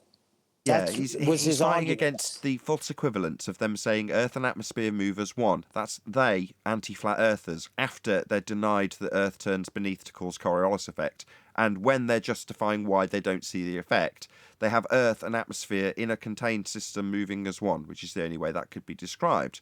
And he's saying, well, that's false equivalence because they've got an open system. Yes, that is true.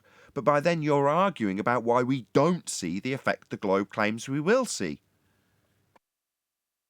Right, which is already begging the question that Earth has an axis to begin with. Exactly. I would disagree with one thing only, that a baller wouldn't say. When you said they wouldn't say that they're appealing to consensus, they might not put it that way, but they appeal to consensus all the time. And they beg the question. That's almost standard. Yeah. Everything I did was standard. They would appeal to science as being proof of their claim. They would appeal to consensus and authority, and they would beg the question. But they just wouldn't say, yes, I'm going to assume that Earth is the cause of this effect. They wouldn't say it in those terms. They would do it, absolutely. That's why I didn't feel justified and agreed with Arwen when he said you're being like a baller. Because a baller would just beg the question. Yeah, and even when he said, so you're just assuming it, I can remember having to, how'd you face that down? I faced it down. You've watched me face it down. When you go, so you're just begging the question, and they go, yeah? What of it? Well, that's a logical fallacy. No, I know Earth turns. I love it when they do that. Yeah. Hello, everyone. Hey, Brian. Good to have you. Hey, Nathan. Hey, everyone. Just on that point. Top of the morning. Top of the morning. Just on the point that you were talking about there, where you conceded that you can't vary and manipulate Earth. A baller, I would say, I would have said there, I know it wasn't for the teaching, it wasn't a good teaching to you by doing that other than what you did, but what a baller probably would have said is, when you ask that, well, we know that from the north-south flights in the Coriolis force, blah, blah, blah, blah, blah, blah, blah, and gone off onto some other nonsense. That's what they would have said. Okay, in which case you have to know what Coriolis is and know that you can only observe it, not actual drift, as you're turning. So it's got to be your eyeballs watching something not actually curve as you turn beneath. That's the only way to have described the Coriolis effect. So as soon as they start saying, well, you've got these flights that retain the angular... No, that's the projectile. The effect is describing something not happening. So, yeah, you can describe a ball travelling in a straight path and you turning beneath it on a roundabout, and the effect that the globe claims to have is Coriolis, which is you observing the ball seem to curve. So if it's translatable to turning Earth, it's you on a turning Earth watching things seem to curve that don't really. Well, that's nothing to do with the projectile actually curving or actually correcting for curve. Yeah, but what's happened there then is we're talking about the Coriolis effect, and we're after moving away from the independent variable that I'm supposed to be manipulating to show that proves the supposed effect that we don't see ever of Earth rotation, that we don't experience. Gotcha. So you're saying you have to lead them a little bit and say, well, is there any science to prove this? Because I was saying to the guy earlier, you can't just, I think it was Matthias, you can't just ask if they've got science for it. But by the same token, what evidence have you got for axial rotation would hopefully lead to the point, like it did in this example also, a guy blurts out, Cavendish, or gyroscopes. You know, you hope that they'll assert that and assert it as being scientific validity. Otherwise, you can't pull it apart on its lack of independent variable because they haven't said it's science. Yeah, it's just me bringing up the Coriolis, what they call the Coriolis force, is the whole point of me doing it, though, is getting away from an independent and dependent variable. So I'm getting away from that as much as possible. And now I have you talking about the Coriolis effect, which is better for me than having to come up with an independent variable. I see. I finally clicked after the pennies dropped. So you're saying the whole point, when you point out that there is no naturally observed phenomena and presumed cause being varied, i.e. science, the easiest way to get around that problem is to take the conversation as far away from the cause being varied as possible and talk about something else. So I have to focus now on, well, you're talking about the projectile. Yeah, but I'm not talking about the varying of an independent variable now, am I? That's your magic trick, right, Brian? Exactly. Can you see my image in the text, Nathan? No. It's chemtrails. Would they not appear curved to us if we were rotating? They do, but only as a result of perspective. So when we're talking about the flat sky and how if you're looking, I've got a diagram of this on previous shows, where you're under a bridge, right? If you are literally underneath a big suspension bridge in a boat and you look from left to right, from your vantage point, if it's a big enough bridge, one end meets the horizon, yeah? So you turn to your left. Your head would turn towards your shoulder with your chin on your shoulder, if you like, looking at the end of the bridge. Then, as you move your head, you'd have to elevate your angle of view to see the top of it over the top of you. And then when you move to the right, you put your head back down on your chin to see the end of the bridge. Well, that's a curved motion that your head's taken. Now, the bridge is perfectly flat in this example. It's just a perspective view of you with something appearing to curve over you because it's further away at one point than another. Well, the same is also applicable to the stars. When they move and you measure the angle, it's assumed to be a flat sky.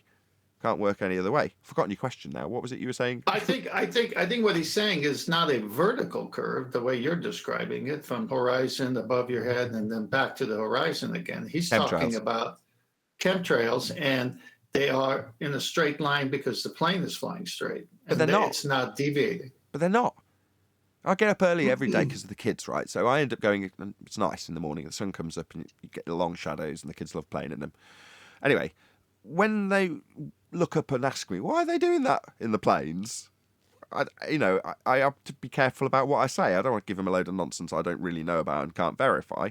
I have to kind of say, I don't know. I don't know why they're spraying that crap in the sky. But they are, that's what they're doing. But what I observe in them is them appearing curved to me. I always think about it, how I know they've travelled in a straight line, but it doesn't appear that way, does it? I think it does. I mean, I know what you're saying. From horizon to noon or straight up and then back to horizon, yes, the arc of the sky, because of our eyes, the way they work, I agree with that. But I think his question is a little different than that. Maybe he could ask it again.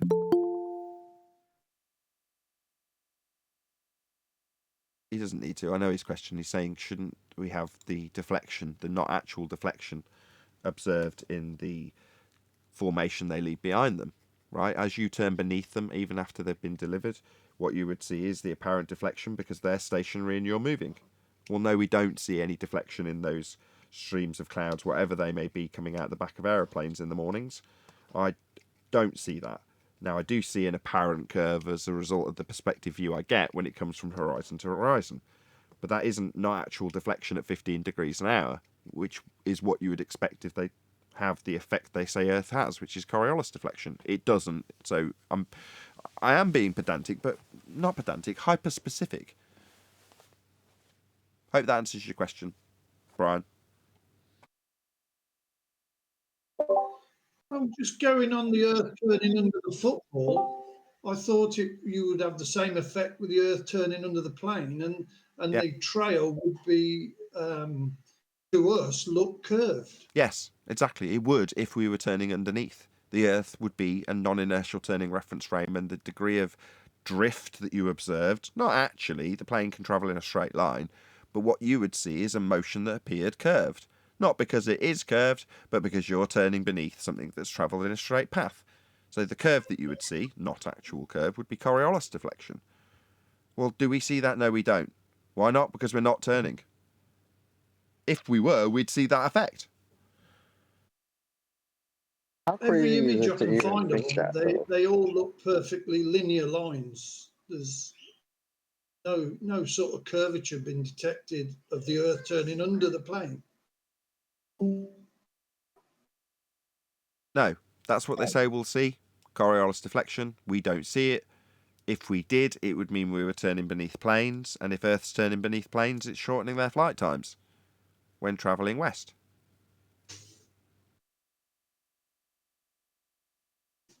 Think about how crazy that is, though. Neil deGrasse is telling you that the Earth is rotating underneath a football, but a plane flying over that very stadium at the very same time, the Earth's not rotating underneath that? Does that make any sense to any normie person? No. That's insane.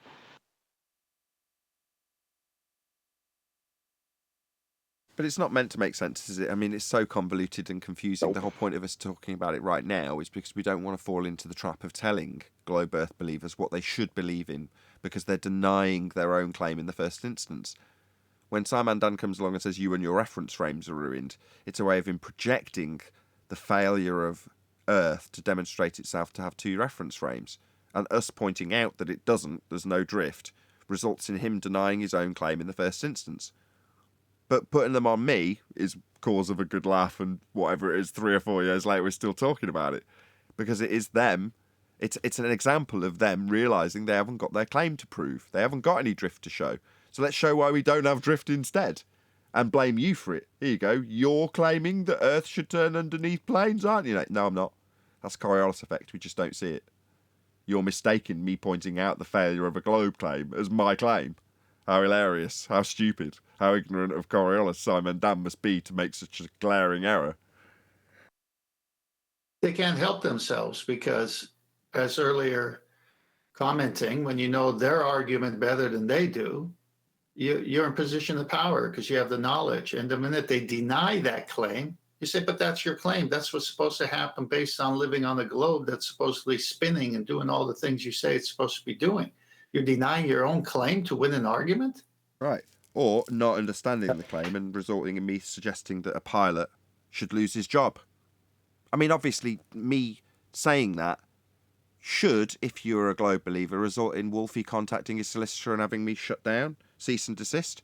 He didn't. He gave me money after me pointing out that Wolfie should be sacked because he doesn't understand that deflection observed from the ground in an aeroplane, that's Coriolis effect, isn't something you can correct for in an aeroplane because it's not actually happening. But he was telling Anthony all about how his plane corrects for drift, making him an idiot, making him dangerous in the air, making him want to give me money for pointing out how stupid he is and how much he should be fired. Thanks for the cash, by the way. Really appreciate it, Wolfie. I got a new graphics card with that money. That is a funny response from an anti-flat earther or baller or a combination of both. Well, thoughtco.com, they call it an illusion. So does he have an illusion button in the plane? Quick, account for illusions. Right next to the center of the Earth mode button, right?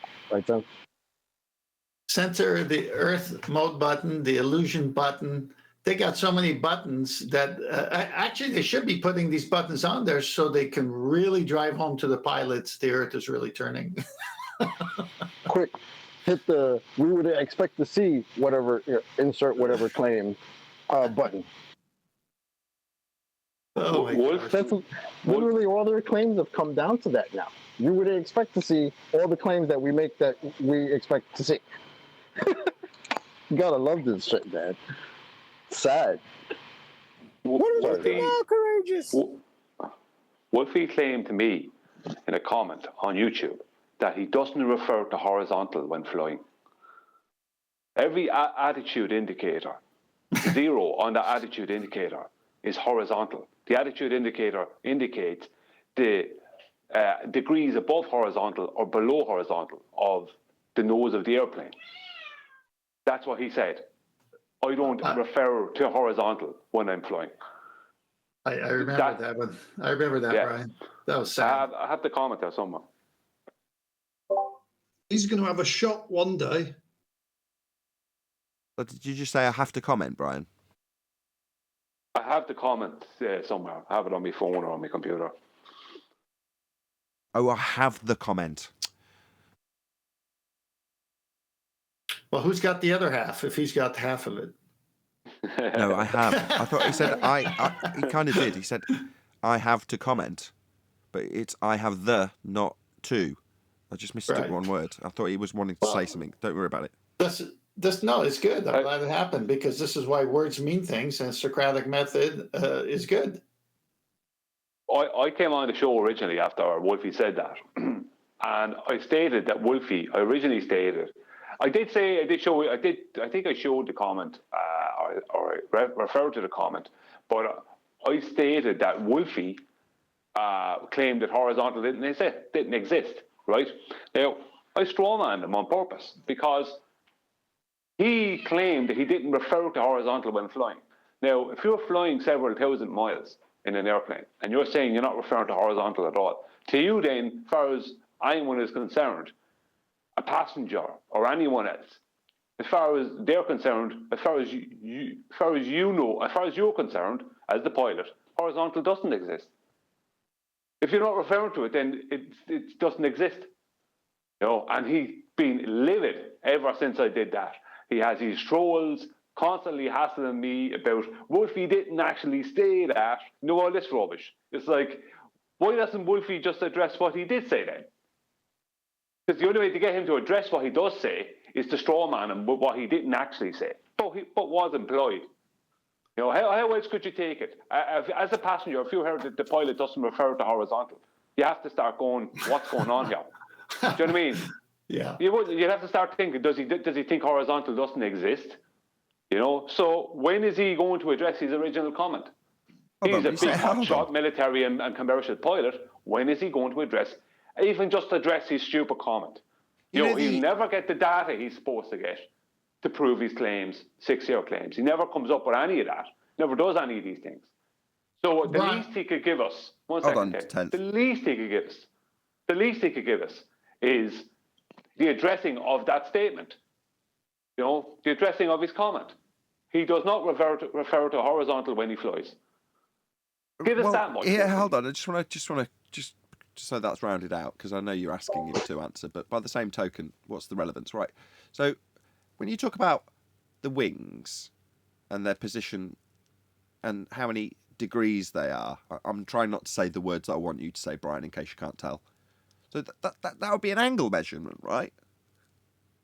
Yeah, exactly. The nose and the wings, anything above 0 is above horizontal. 0? What's 0? That's where I was going. 0 is horizontal. So when he's talking about the angle of his wings, he's talking about it with reference to horizontal then? Well, the wings... See, this is the thing. You have to state the nose, because the wings is to do with lift. And technically... My bad. It's a bad example. I get it. It's going over a curved surface to create lift, and it's presented in such a manner that you're not going to talk about that angle. You're just going to draw a line down the plane and talk about it with reference to the nose. Okay, fine. I was just... my ignorance in terms of flight is not relevant to your point, but carry on. There's no disclaimer needed now. No. He'll just try and split hairs as much as possible there, and talk about how he can fly upside down and do other things. And you know what I mean? He want to go into the lift formulas and all this other nonsense, and just bamboozle you with as much nonsense as possible instead of addressing the point. So when you address the nose, the attitude indicator is addressing basically the fuselage, the nose of the airplane. Oh, he's trying to show off. It's the altimeter on the plane, though, isn't it, that determines the height, and it works out from a fixed level, which a level is a horizontal plane. Yeah, they have to set their Q&E. But the actual best argument against pilots is not even, well, it's the attitude indicator, but it's actually the chord line of the wings. Because the chord line of the wings have to be above horizontal for that plane to hold positive lift. It can't be below horizontal. They must be above horizontal. And that's why the nose of the airplane is always above horizontal. Because it's like when you put your hand out the window of a moving car. When you tip it down slightly, it'll go straight down. When you tip it up a bit, it'll lift up. So they have to have it. They have to have the right amount of degrees above horizontal. For the chord line of the wings, has to be the right amount of degrees above horizontal, as per their flying, their airspeed, for them to hold positive lift. There is one wing that can hold positive lift up to about 2 degrees below horizontal. Up to a point. But the problem with that is officially anything below horizontal is officially a descent in aviation. So, the chord line of the wings refers to the lift effect. And that has to be above horizontal for the plane to fly. Brian, how many times have you watched videos of pilots referencing the horizon to get their bearing because instruments aren't working? How many videos have you seen on that? Yeah, I've seen some stuff on that. Yeah, I've seen the thing about the horizon though is the horizon is well, we go back into the black swan argument then if they start claiming it's the leading edge of a ball. No, forget all that stuff. I'm talking about a pilot who lacks instrumentation because there's a glitch. I've seen videos where they say, okay, now look over your left wing, line it up with the horizon, look over your right wing. I mean, they're talking about it horizontal. What's this guy Wolfie talking about? Yeah, look, what Wolfie wants to do is he wants to have an argument with someone about flight charts, the planning of flight charts, without realizing where the flight charts came from or come from. He doesn't understand these flight charts, or he doesn't understand the origins of them or what even he's claiming with them. But that's a separate issue. Can I make a guess? Hold on. Sorry? Don't brush past that. Can I make a guess? Is it Earth-centered, Earth-fixed?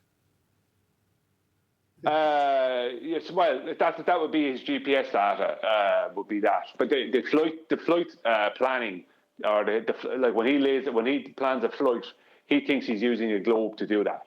He doesn't understand. I'm not going to go into details now on purpose, but because I'm not going to go into them right now. But he thinks he's referencing a globe. He doesn't understand what he's doing. That means Brian's got something up his sleeve. I'll make it very simple. I'll make it very simple. Right. He is using what he calls great circle routes. Right. Great circle routes avoid the Southern Pacific completely. Right. They have to. Right. They have if you're using great circle routes for flights, if you're going from south to north, south to south. So if you're going South America to somewhere else south, like Australia or somewhere, you're going to be going north and then south with great circle routes. You know what I mean? So you'll never go just across the South Pacific or South Atlantic. You don't do that at all. Planes never fly that route. They only go what they call great circle routes, which is all north-south as much as possible. So, they won't have to go north-south if they're going from Europe to America. They'll be able to go over, let's say, Greenland and other places. But they will be going as much. They will be, it depends on how far south both places are. If they're going to Southern California from Spain, they might go north and then south on a globe. But in reality, they're just taking a straight line. But they're keeping close. They're going to keep it, if they can, they'll be keeping close to land, as much as possible for safety. But the point is that it's a begging the question fallacy. Great circle routes. That's all it is. What's a great circle route on a map, Nathan? Just a line. Exactly, a straight line. Brian in Discord wanted to say something. Go ahead, Brian. Sorry, mate. I was just going to chime in about the wing incident angle is a line drawn down the center of the fuselage, and then the wing is put at 4 or 5 degrees above that line. So the angle of attack is can have the nose down, but the wing will still fly because wing in relationship to the airflow is still in a positive lift situation. Right. So you're saying if you draw a line down the plane, the line might be pointing slightly down below the horizon, but so long as the lift is achieved at the wing's angle that it's placed while in that configuration, then it's still got positive lift, so it makes no difference. Well, no. The only plane that flies, one second, Brian. The only plane that flies, right, that can fly, not that it does fly, it can fly with its nose slightly down or at horizontal, while still holding positive lift, is the B-52 bomber. Right, that's the only plane that does that, right? And it's designed that way so it can see, so the pilots can see down below them better, so for when they're dropping bombs and whatever else and whatever they're doing. But the thing about it is that the chord line of the wings and lift, that is all connected to the plane, right? So if they have to be up above horizontal, the nose of the plane has to be up above horizontal. You see, the reason the reason the plane takes off, they like to talk about the lift effect and this, that, and everything. There's two parts of the lift effect. It's not just that you're pulling back or pushing down the elevators at the back. It's the thrust.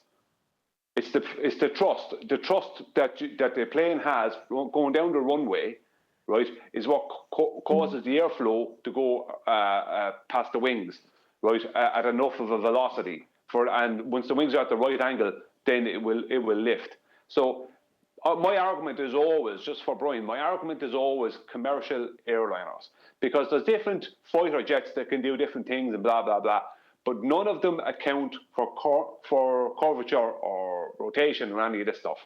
Commercial airliners fly with an average of nose up pitch of 3 to 5 degrees all the time. That's the only. They fly the longest distances. They're the only ones that matter.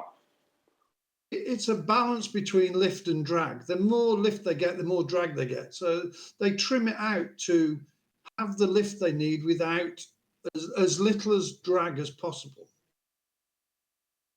Yeah, but the nose. See, the only time that the nose can be below, the only time they can, if you have a cambered wing, I'm going to lay it out right more specifically. What you said earlier was that the nose can be below horizontal, but the wings can still be holding positive lift. Right, but as long as the nose is below horizontal, that plane is in a descent. From horizontal and below horizontal, anywhere below horizontal is officially a descent. The cambered wing, right, can hold positive lift. There will be a certain amount of positive lift up to 5 degrees below horizontal, but it will lose the 50-50 balance after 2 degrees. It'll be 60 positive, 40 negative at 2 degrees, right? And once it gets to 3 degrees, it'll go to 60 negative and 40 positive. So all it does is the cambered wing will help slow down a descent, but it doesn't matter. Once that nose is below zero, below horizontal, it's in a descent. So the argument then about the wing and the lift formula, or the lift with the chord line at that point, doesn't matter, because the plane is in a descent. For a plane to fly in a straight line, it has to have the nose slightly up. It has to. And that's why on every commercial flight, right, they always have the nose 3 to 5 degrees above horizontal for a cruising altitude all the time. They might drop in altitude, but that'll be a drop in thrust. And if they have to do that, they lift the nose slightly if they have to. But they will not be, majority of the time, the odd time they do it, but the majority of the time they never just tip the nose below horizontal and fly down to change in altitude. And if altitude change, will be very little. Yeah, when I looked into it, because it's important to understand out, certainly how the commercial jets I was going on do operate. That's the exact truth. They never ever rock forward. All they ever do is increase that angle upon descent and takeoff. Because obviously, as you're descending, you want to keep your upward thrust, as Brian was saying, but you really want to be slowing down, don't you? Because you're going to be touching down. So the way to do that is to balance it, which is why you really lift up at takeoff, because you've not got as much speed, therefore upward thrust, so you generate more by angle of raising the angle of attack. But what never happens, these things would fall apart if they tried to turn over forwards. They're not built to fly like that. They're built to stay very, very flat and stable. And the way in which you move the aircraft is, like you say, with speed and just basically speed in the ailerons, isn't it? So totally agree that you might get the odd one or the odd funky design, like some of the jets, to stop them lifting. Because sometimes when you're going so fast and low down, they'll flip. You know what I mean? So they have to have angled noses. Concorde had one, which is just, again, to cope with the extra speed and to stop the front raising too much. Got some slides in Master B, Nathan, and Brian and Adam can comment on it. Hold on one sec before you do. I was just going to ask. Now, when you're talking about the attitude of the plane, like why were we discussing that? Is that because he's denying that horizontal has to do with attitude? Well, Wolfie stated to me in a comment, I'm going to try to give him a verbatim his exact words, is that he does not refer to horizontal when he's flying. Now, we all know 0 on the attitude indicator is horizontal. So what he just said there was a total lie, because that would mean he doesn't refer to his attitude indicator.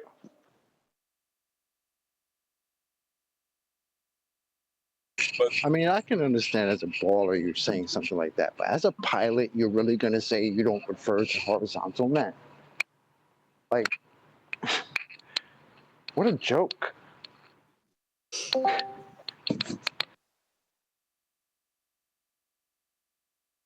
Yeah, it's a poor show, you know, it's a very poor show. All pilots are trained the same and have to presume the same. It doesn't alter between a different personality. This Wolfie, I mean, who does he fly for? Because I won't be getting on his plane. I was just gonna say, yeah. Does he have any actual people that went on him with the plane? Well, you can't hit Brian. You can't even pull out the beverage cart to serve drinks if you're not flying horizontal. Temp, I was just gonna say, like, the next time I get on the plane and the flight attendant brings me my nice hot coffee and it's sitting on my tray table, completely level, I'm gonna say, thank God, horizontal doesn't exist. Like, what? Well, the truth is that if you look at the trolleys, and the direction they're moved, they have locks on the wheels. And they always, when they stop them at Uroil, they always lock the wheel. They have to, because they're at an incline. The nose is always at an incline. So if you're walking from the back of the plane to the front of the plane, you will feel like you're walking slightly uphill. And obviously the opposite then, if you're going from the front to the back, you feel like you're going slightly down, because it's always at an incline. So those trolleys always have the lock put on them, because they're not exactly at horizontal. They're actually slightly inclined. But Brian, as anyone knows... I can understand what he's saying, Brian, because I've done quite a bit of flying with my partner's got a Cessna, and they would pick a point on the screen to just get level with the horizon, which is about at the right pitch the nose needs to be. You understand what I'm saying? So it'd be a visual thing. That's what my partner does anyway. He will literally, instead of keep looking at that, see which way the nose is pointing, he will literally sort of set a sight up on his screen, on the windscreen in front of him, to the horizon. Which would give him, which would give him a visual heads up as to which way the nose was pointing. Yeah, I understand that, but he still has to. He's a commercial pilot flying a commercial plane with possibly cargo, passengers, whatever. You have no choice but to refer to your attitude indicator. And 0 is what you're saying is a way of visually doing it, and I understand that. So you're keeping a visual point in reference to the horizon, and yeah, that's fine. And I would say that's a lot easier to do with a Cessna than it is with a commercial commercial jet, because obviously a commercial jet you're likely to have passengers and other things, so you're going to have to be more precise. But it would work the same way. But the thing about it is that you look at autopilot. What does autopilot do? Does autopilot hold the plane at a couple of degrees above zero? Yeah. Yes. It has to. I doubt, after they've took off and set their course, I doubt if they put any inputs in whatsoever until they're ready to land. Drones will do it. I can send my drone from here a 5-mile trip round and it will look after itself all the way, easily. So you've got to say they've got this technology in planes. All this implementation is what's my word, gyroscope based. Yeah, exactly. And before anything happens, so that they can have surety in these devices, they have to sit on the flat, level ground and calibrate their gyroscopes. Once they do that, then off they go. Right, and then after that, they got... At no point in the journey do those gyroscopes accommodate for or adjust for cumulative curvature of the ground falling away. On the apron where they load them up is perfectly level, and that's where they call it caging the gyro, which manually supports the gimbals, and then spin the gyro up and then release it. So it is caged to that level piece of ground that it sits on while you lot are getting on it.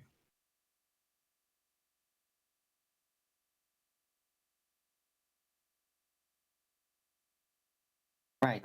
A gyroscope is really all you need for an autopilot. It will tell you exactly how to keep level, how to keep steady, how to go in the exact same direction, even with unexpected external things that might change you slightly, right? All you need is a gyroscope, because that tells you exactly where you're at and what your angle is in it all. And then, something to basically push it on that level every time, back automatically, something electronic probably, and that's it. Keep going forward. Well, if you, sorry, 1 second, Ted. If you fly from London to Los Angeles, it's an 11-hour flight. If you do the maths for a globe, you should end up 78 degrees below horizontal from your starting point of horizontal, which would start at cruising altitude.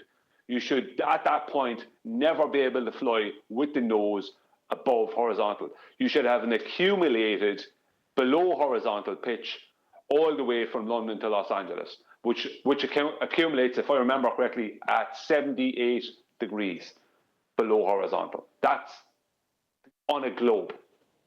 Sorry, go on, Ted. No, I was going to say the rebuttal from his followers white knighting for him. Are they saying he didn't say what you think he said, or whether, or isn't that? I mean, I'd like to hear what they're saying that you thought he said versus what they're trying to say. Oh, they're writing me a text telling me this was his exact quote. They have no idea what he said. This was the exact quote, and they're just making up quotes for him, and he's just accepting this nonsense. Now, I don't care, because it's only him and his idiot cronies. But, like, this is how pathetic it is. He will not address what he actually said. He keeps on telling me, you go and get the actual quote, blah, blah, blah. I said, no, address what you said. You know, because he has two choices. He either can, tell me something different from what he said that's the same kind of thing as what he said, and it'll be just as bad, right? Or he can tell me he does refer to horizontal, which he doesn't want to admit. Well, this is what I'm saying. So this whole situation you're in is a win-win for our side, and especially when you're holding him to it, because he's saying he doesn't refer to horizontal, but everyone knows he's got to. But if he says he does, then he's going to be saying, well, then the Earth is not curved. So, I mean, it's a win either way. Excuse me. If horizontal doesn't exist, what's an incline? What's a decline? But there you go. You're strong on them now, chocolate. I'm just saying, if you're not referring to that, then how do you know what your plane's doing, whether it's inclining or declining? How do you know if you don't have a horizontal to base that off of? It's a little weird. Well, that's the question he won't deal with. So he wants to have his cronies. Because it's so basic common sense that you can't deal with it. It's like, that's terrible, man. You're a grown-ass pilot. Yeah, I mean, he'd rather have his cronies send me text.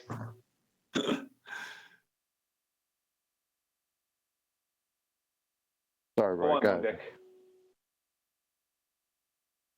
I'm just saying, if the plane is flying round the globe, then the sextant doesn't work.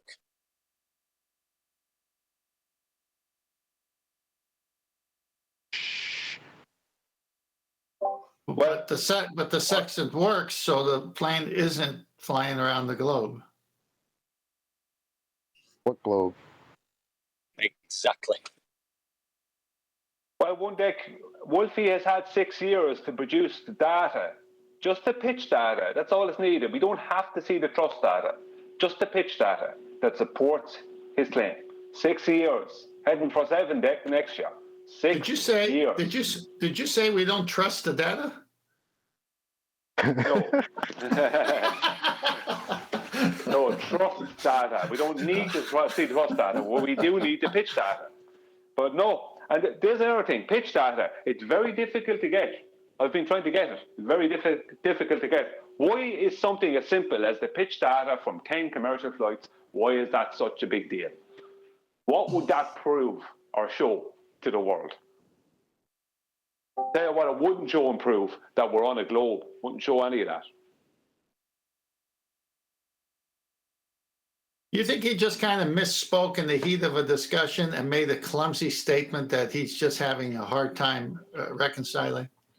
No, because he made a clumsy statement, right? But it's not, I mean, yeah, you're kind of right. But the questions was about horizontal, because the only place he has to go, as soon as he admits horizontal is used in flying, and he refers to it, as soon as that happens, then right, his only place to go then is that he's referring to a local horizontal.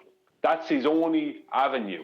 And then okay, well, your pitch data will support this. You know, which is the very thing he won't get because he's a liar. I saw this in one other place when I was researching the sextant, and it's this one guy who has a video, and he's trying to explain the horizon and level and the horizontal. I'll have to get it. So when it comes to that part, he wants to say straight, level, flat, but he can't get himself to say it. So he's stumbling for his words, and then he's getting his hands into it, and he's kind of like doing a motion of, you know, flat or horizontal, and it's an epic thing. I'll see if I can find it and then give the timestamp for it. It's almost exactly like this, except a guy with a sextant's running into the problem because he doesn't want to say flat. Well, yeah, I mean, like what Brian said earlier about how his partner will refer to the horizon. See, a lot of the time pilots will say that. Like Wolfie said that to me, but that, like Brian is right from a common sense point of view. Yeah, it's just there's a flying just horizontal, but they can mentally beg the question that horizon is the leading edge of a ball. So that's why, as an argument, it was always only a 50-50 argument. We could say, well, that's horizontal. And they say, no, it's the leading edge of a ball. And then we're into a black swan argument. But the thing about it is that that's why I always refer to the horizontal and the pitch angle and the attitude indicator and the chord line of the wings for lift. I always refer to them things, especially the chord line, because there's no way around it. They can't deny that. So that's why Wolfie is saying things like, well, I don't refer to horizontal when I'm flying, you know, like a complete idiot.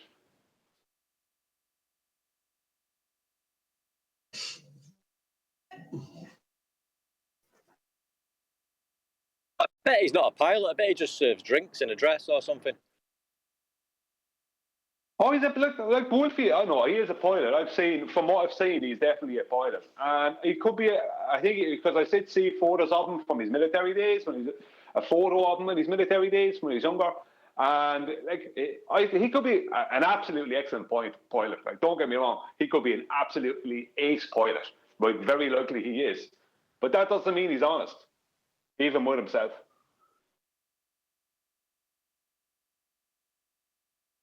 It's kind of funny because while I worked at the airport, I had pilots almost shitting on their own profession.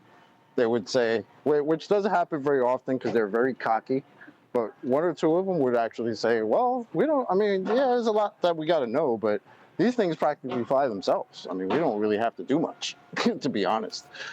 I have two pilot that I spoke to. One's a friend and one's an acquaintance of a friend. And I asked him the question, do you fly with your nose up 1 or 2 degrees to keep level flight above the horizon? And they said, yeah. To the horizon. I mean, they just answered. That sounds like an angle measurement. Oops. Yeah, but the way you worded that there, Kent, is not good, because when you bring in the horizon into it, they can bring in their begging the question. I always refer to... Well, you're talking to a baller. I'm just talking to a pilot who's describing something. I know, but even for an ordinary everyday pilot, like, they're going to refer to the horizon. But the horizon for that person in a belief could be the leading edge of a ball. So I stick to horizontal. So you fly with the nose above horizontal to fly horizontal. Okay, that's the truth. They have to be able to move in a horizontal fashion. The plane has to have its nose above horizontal. So I avoid the horizon because the horizon is a separate argument, if you know what I mean. Now, I'm not saying you're going to have an argument with this pilot friend of yours. I'm just saying that like, the horizon to that person could be just the leading edge of a board. No, I gotcha. Well, that would be weird considering the people that design these things take the Earth as flat and stationary when they do that. So,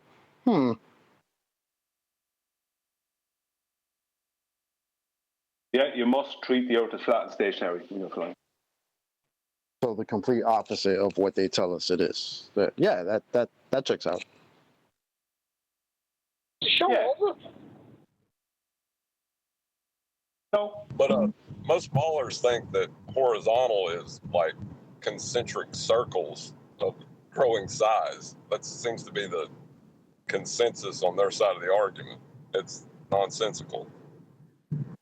Is it because you can't really have horizontal on a ball? Maybe that's the problem. The word horizontal itself. But see, that's why they try and refer to local horizontal. This is where they go to then local horizontal, and they can never give you.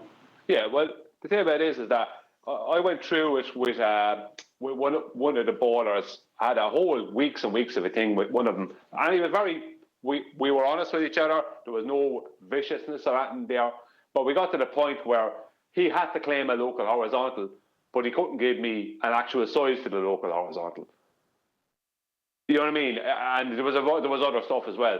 But it got to the point I thought it would get to, where, you know, they can't deny that you need horizontal. The horizontal has to be referred to all the time. So the best they can do is get to a point of saying local horizontal. Well, what's a local horizontal? How do you have a local horizontal? And how does that... The problem with the claim of a local horizontal, it doesn't work with what a plane actually does. Because a plane never treats horizontal as local. It's always a constant. It's just funny to bring up the word local with a vehicle that's literally designed to not stay local.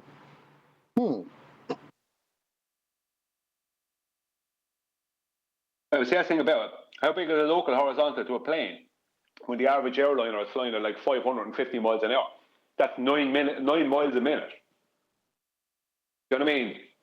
Or something like that. I mean, when I used to fly to New York to California, yeah, that's local.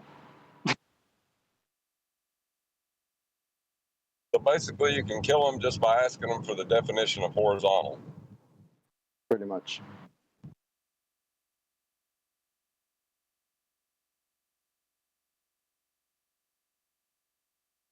As far as I'm concerned, airplanes are the greatest FE proof. Like, I know the Sextant is very strong and everything else, but for me, nothing beats the airplanes. Because there's 5 steps. parts of an airplane flight that has 5 different arguments.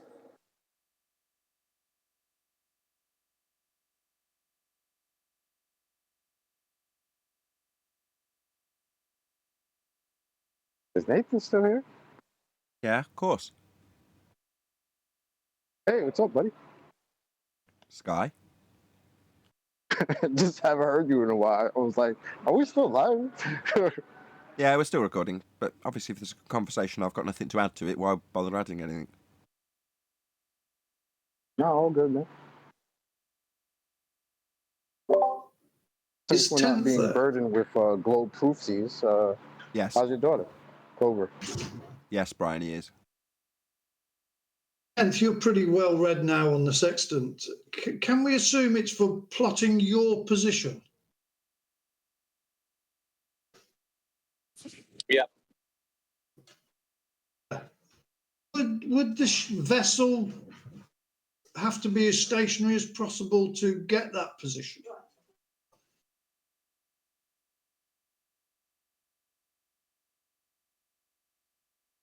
He's not responding, but yes, you're not going to be finding your horizontal, i.e. levelling the tool, if you're in a storm. I was talking about speed, linear speed. Would you anchor up to do the observation? You'd be within hand grenade range. Hand grenade range? It would depend on what you're doing. I don't know.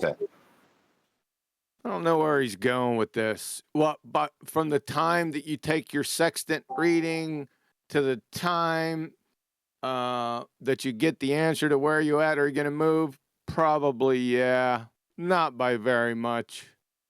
No. But what about at 17,500 miles an hour in the ISS? I guess you would be. Yeah. Makes it I don't know if bit... they're taking any sextant readings up there, are they? Yes. Oh yeah. They showed a lot of pictures of them. Really? In Narnia? We showed John. We showed a video weeks ago with the NASA claim of how they navigated to the moon. They were using a sextant out the window on the way, mate. all you got to do. No, listen. This is NASA. All you got to do is line your sextant up with any part of the horizon, i.e., the leading edge of a ball, and take the angle off of that to your star. It's not my words. Yeah. No, you missed a bit. Obviously, given that there's a geometric limitation to your view in the flat universe, you can use that flat universe horizon when you go into the moon. Yeah. And luminescent gerbils create dark matter. Is that so? So? I assume it's a manual process, so? Isn't it? You take a reading and then you have to do the maths on that reading. Take 2 more readings and you have to do there's no button to press and it tells you where you are, is there? No, so but the process of gaining your position is the same whether you're on a boat in the middle of the sea or whether you're on the ISS doing 17,500 miles an hour. Yes, but the process, as you put it, is a flat Earth angle measurement, isn't it? Yeah, but I mean, the time it would take you to do that process, you'll have shifted from your position that you took reading from at 17,500 miles an hour. So a moving satellite using a sextant. It's ridiculous. You can see it is just theatre. They do it for the, theatre content. Brian, what's the problem? I mean, they bought that. I mean, they put the thing together at 17,500 miles per hour. So they could do anything. Any video of that? Video of them doing it. Any video of that? Yeah. No. Yeah, I've seen some CGI cartoon one time. Oh, that was about it. You would think something like that would be heavily documented, right? You would think? Yeah, presumably. All the reels were doing that. If it was documented, what would it prove? If they did have video of them putting this fake thing together in a fake place, what would that prove? Nothing. That it was fake. But you would think it would give a little bit more credence, right? Not really, because the place they're building it doesn't exist in the first place. But yeah, you would think, just because this is how we know humans are. We build something, you videotape it, you document things. Oh wait, we're talking about the same guys that lost all the telemetry data. Ooh, my bad. But it'd be like putting a gas lamp together in Narnia. If you had a satyr that was putting a gas lamp together in Narnia, would that make Narnia real?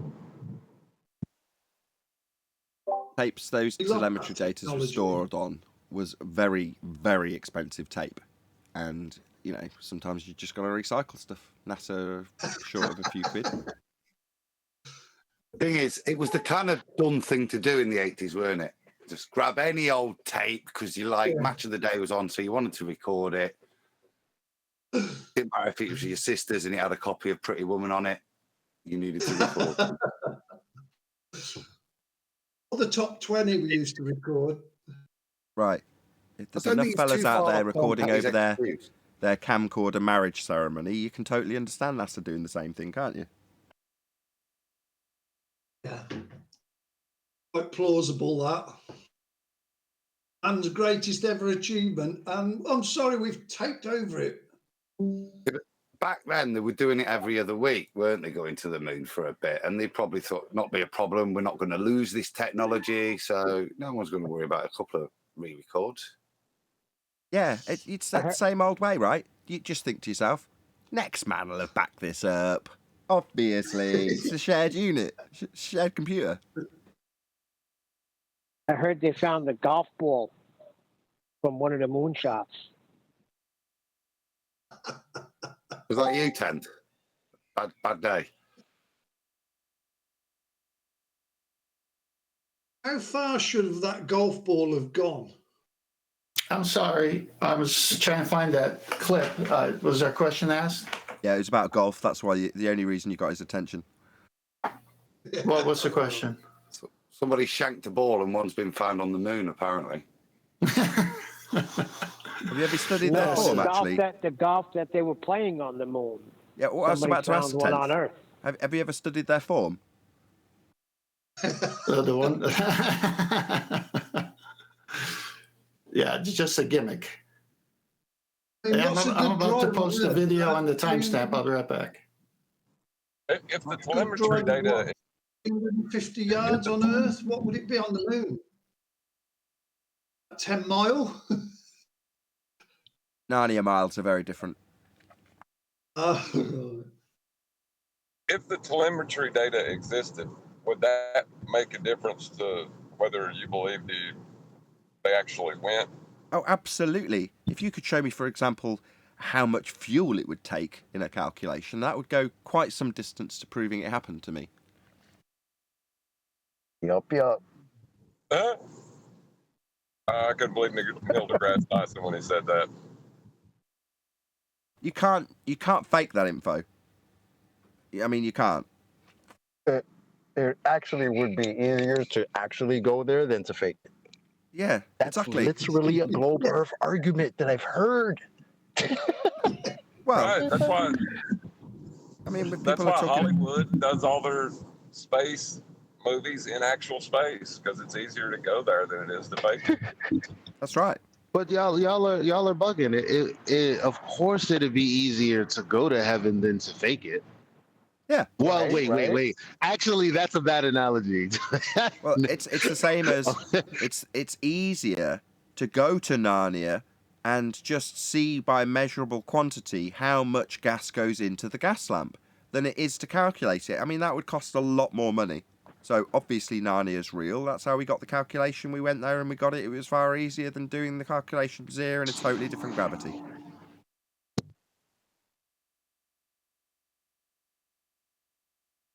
There must be a calculation of how much oxygen they needed and the weights of the cylinders and how did they get all that up there, for God's sake?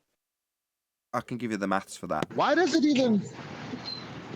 even matter that they said they lost it? I mean, for the sarcasm that we're bringing right now around it, it's like, bro, they didn't go because... Sometimes it's better to say that you lost it than to create some fakeness that could be actually seen as fake. So Oh, you just, what Hollywood sentiment? It is better to have loved and have lost than to have never loved at all, right, Chocolate? there you go. That's right. You know something? I said that to somebody that just lost a very close pet, and my wife got on me for saying that. I'm like, what are you talking about? That's the perfect thing to say. Yeah. It's better to have the illusion of going to the moon and not be able to do it anymore than to have never been at all. Exactly. Nathan, Now you put it. Look how many people are prideful, right? There are Americans that are prideful. Oh, we went to the moon, like a sports team or something. Yeah, we did that. Yeah, all right. That's what I said. Patriots. Go on, 10th. Nathan, I got that timestamp on that video. It's from 33, 32 to about 35 mark. Can you just play the audio without showing the video and in full? It's pretty good. But the video shows him doing the gyrations with his hand, and he's got a grease board, so it's kind of nice. Who is it? What's the video? What are we talking about? I've lost track of what I'm supposed This to be. This is a YouTube channel who's describing celestial navigation. Okay. 33 minute, 32 second mark. It goes just past 35 minutes in full. Okay, I'll see if I can cue it up. Just give me a couple of seconds. I've got to skip past Sure. that. 32. Is there any copyright problems with that? Probably.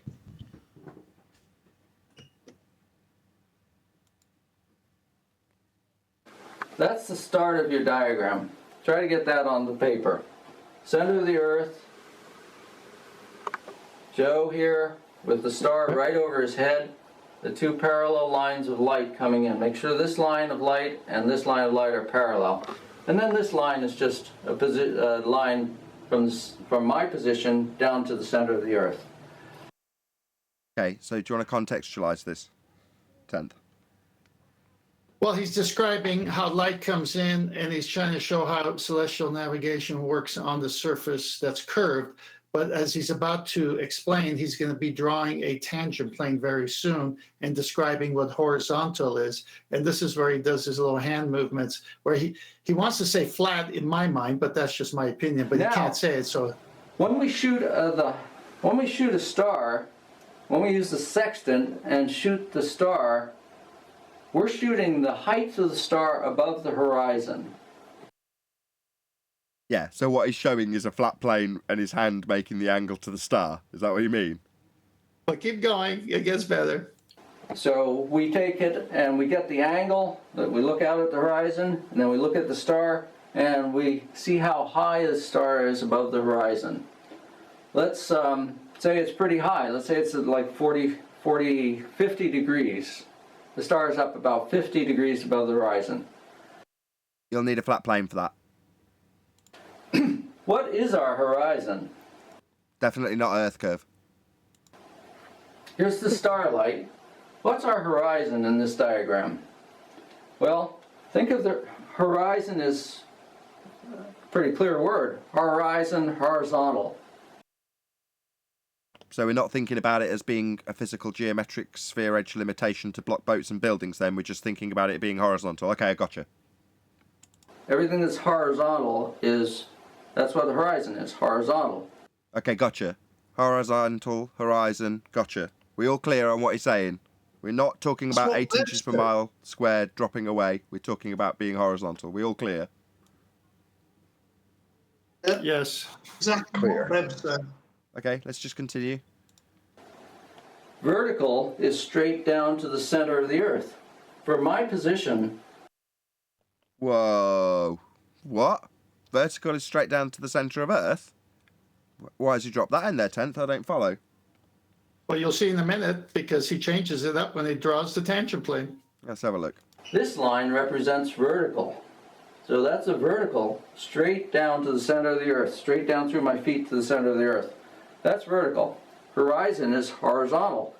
Vertical and horizontal are always perpendicular to each other. So if I want to add the horizon to this diagram... Hold on, he just said they're perpendicular to one another, right? Well, if that's the case, then that immediately violates having a curved surface. Yeah. Okay, let's continue. I just need to do a line that's, see if I can do a straight line here, a line that is perpendicular to the vertical. And that line just barely touches the surface of the earth right where my feet are. And that is actually my horizon. So not this tangent point dipping away 8 inches per mile squared, not the surface of Earth being a sphere edge horizon then. He's saying just imagine the horizon as a flat plane and then put it on the surface of a ball where it just touches it but isn't the surface of the ball. But the horizon is giving us this horizontal. So we're looking at the ground and it's giving us a straight line, and that's not the curved surface of the Earth. Everyone clear so far? Yes. Okay. A little bit more? A little bit more. It's actually my horizon if my eye level is down right at water level. There's a minor correction when I'm up in the cockpit of my boat and my eye might be 8 feet above water level. There's a minor correction because then I'm looking down on what the real horizon is. I'm looking down and the horizon's a little farther out. But basically for now... So what he's describing is Brian's description, or your description, of height above the flat ground with eyes against it. But he's correcting because he's slightly above. He's not correcting from a physical geometric sphere edge horizon dipping away at 8 inches per mile squared, is he? He's saying you're correcting against something that's parallel with it. Correct? Yeah, correct. He pretty much destroyed the globe Earth right there in one presentation.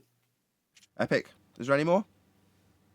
No, I think we're done. I'm just going to post that picture earlier this morning. I'll put it up right now in Master B so you don't have to search for it.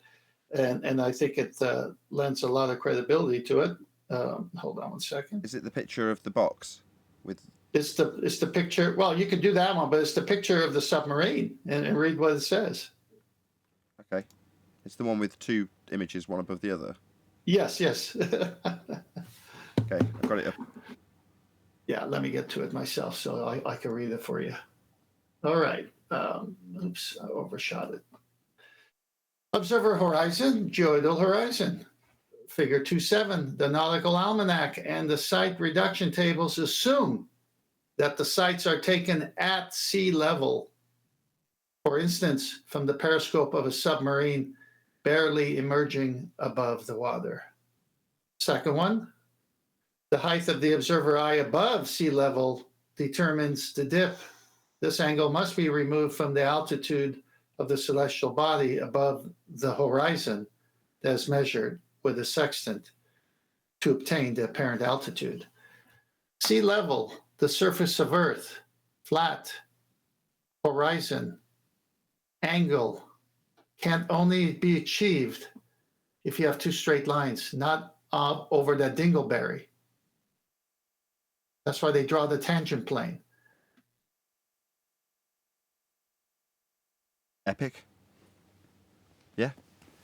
You need a flat plane. It's as simple as that. And if you haven't got one, you'll engineer one off a surface that isn't being used to get the angle. So it's just a justification with the begging the question fallacy. Well, my zenith goes straight through my head into the centre of the sphere Earth, I'm assuming, but not utilising or measuring anything from. It's just getting in the way. Yeah, they don't go to the center to get the other part of the angle. They do it from the surface with a tangent plane.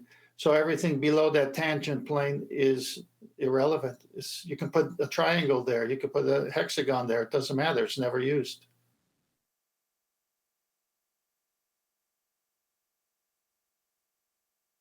Perfect. Thank you, Tent. Good way to round that out. Yeah. Thank you. Any more comments? Any more for any more?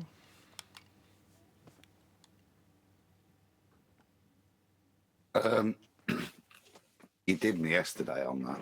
I assume it was for. Well, just one thing. Did you see the? There is a flat Earth link to it, but it will take me a sec. But it is Johnny Depp and Amber Heard related. Did you see the link? Yeah.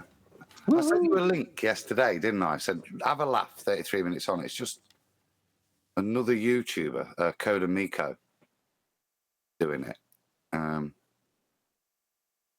Very funny because it's from a woman's point of view, and I've never, if a man was saying those things, it'd be, I think, a different response in terms of it. But she's the woman that contacted me via Twitter, saying, "Do you want to discuss flat Earth?"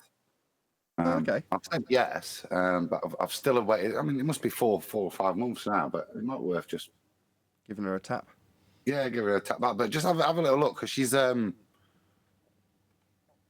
back generation 4 now, but it's all CGI based thing, and the level of animation on her now is pretty cool compared to the early stages. But what's the name again? Plug her again. It's Coda Miko. I've sent you the link yesterday. I'll check it out because she's reviewing the trial, and she's very funny as well. So cool. I'm very suspicious because the video I posted, I said timestamp 33-minute mark. Adam comes and says timestamp 33-minute marks. Is something going on here? Last night when I typed Illuminati confirmed. Indeed. But with that, I'm going to say a huge, massive, enormous thank you to both Discord and G+ panels for making today's after show possible. And of course, a massive thank you to all of you in either Nathan Oakley 1980 or Nathan Oakley Premiering streams for hopefully smashing the super chat, liking, commenting, sharing, subscribing, hitting the thanks button, hitting the PayPal link, and all that good stuff. I've been Nathan Oakley, and I will see you all in the next video.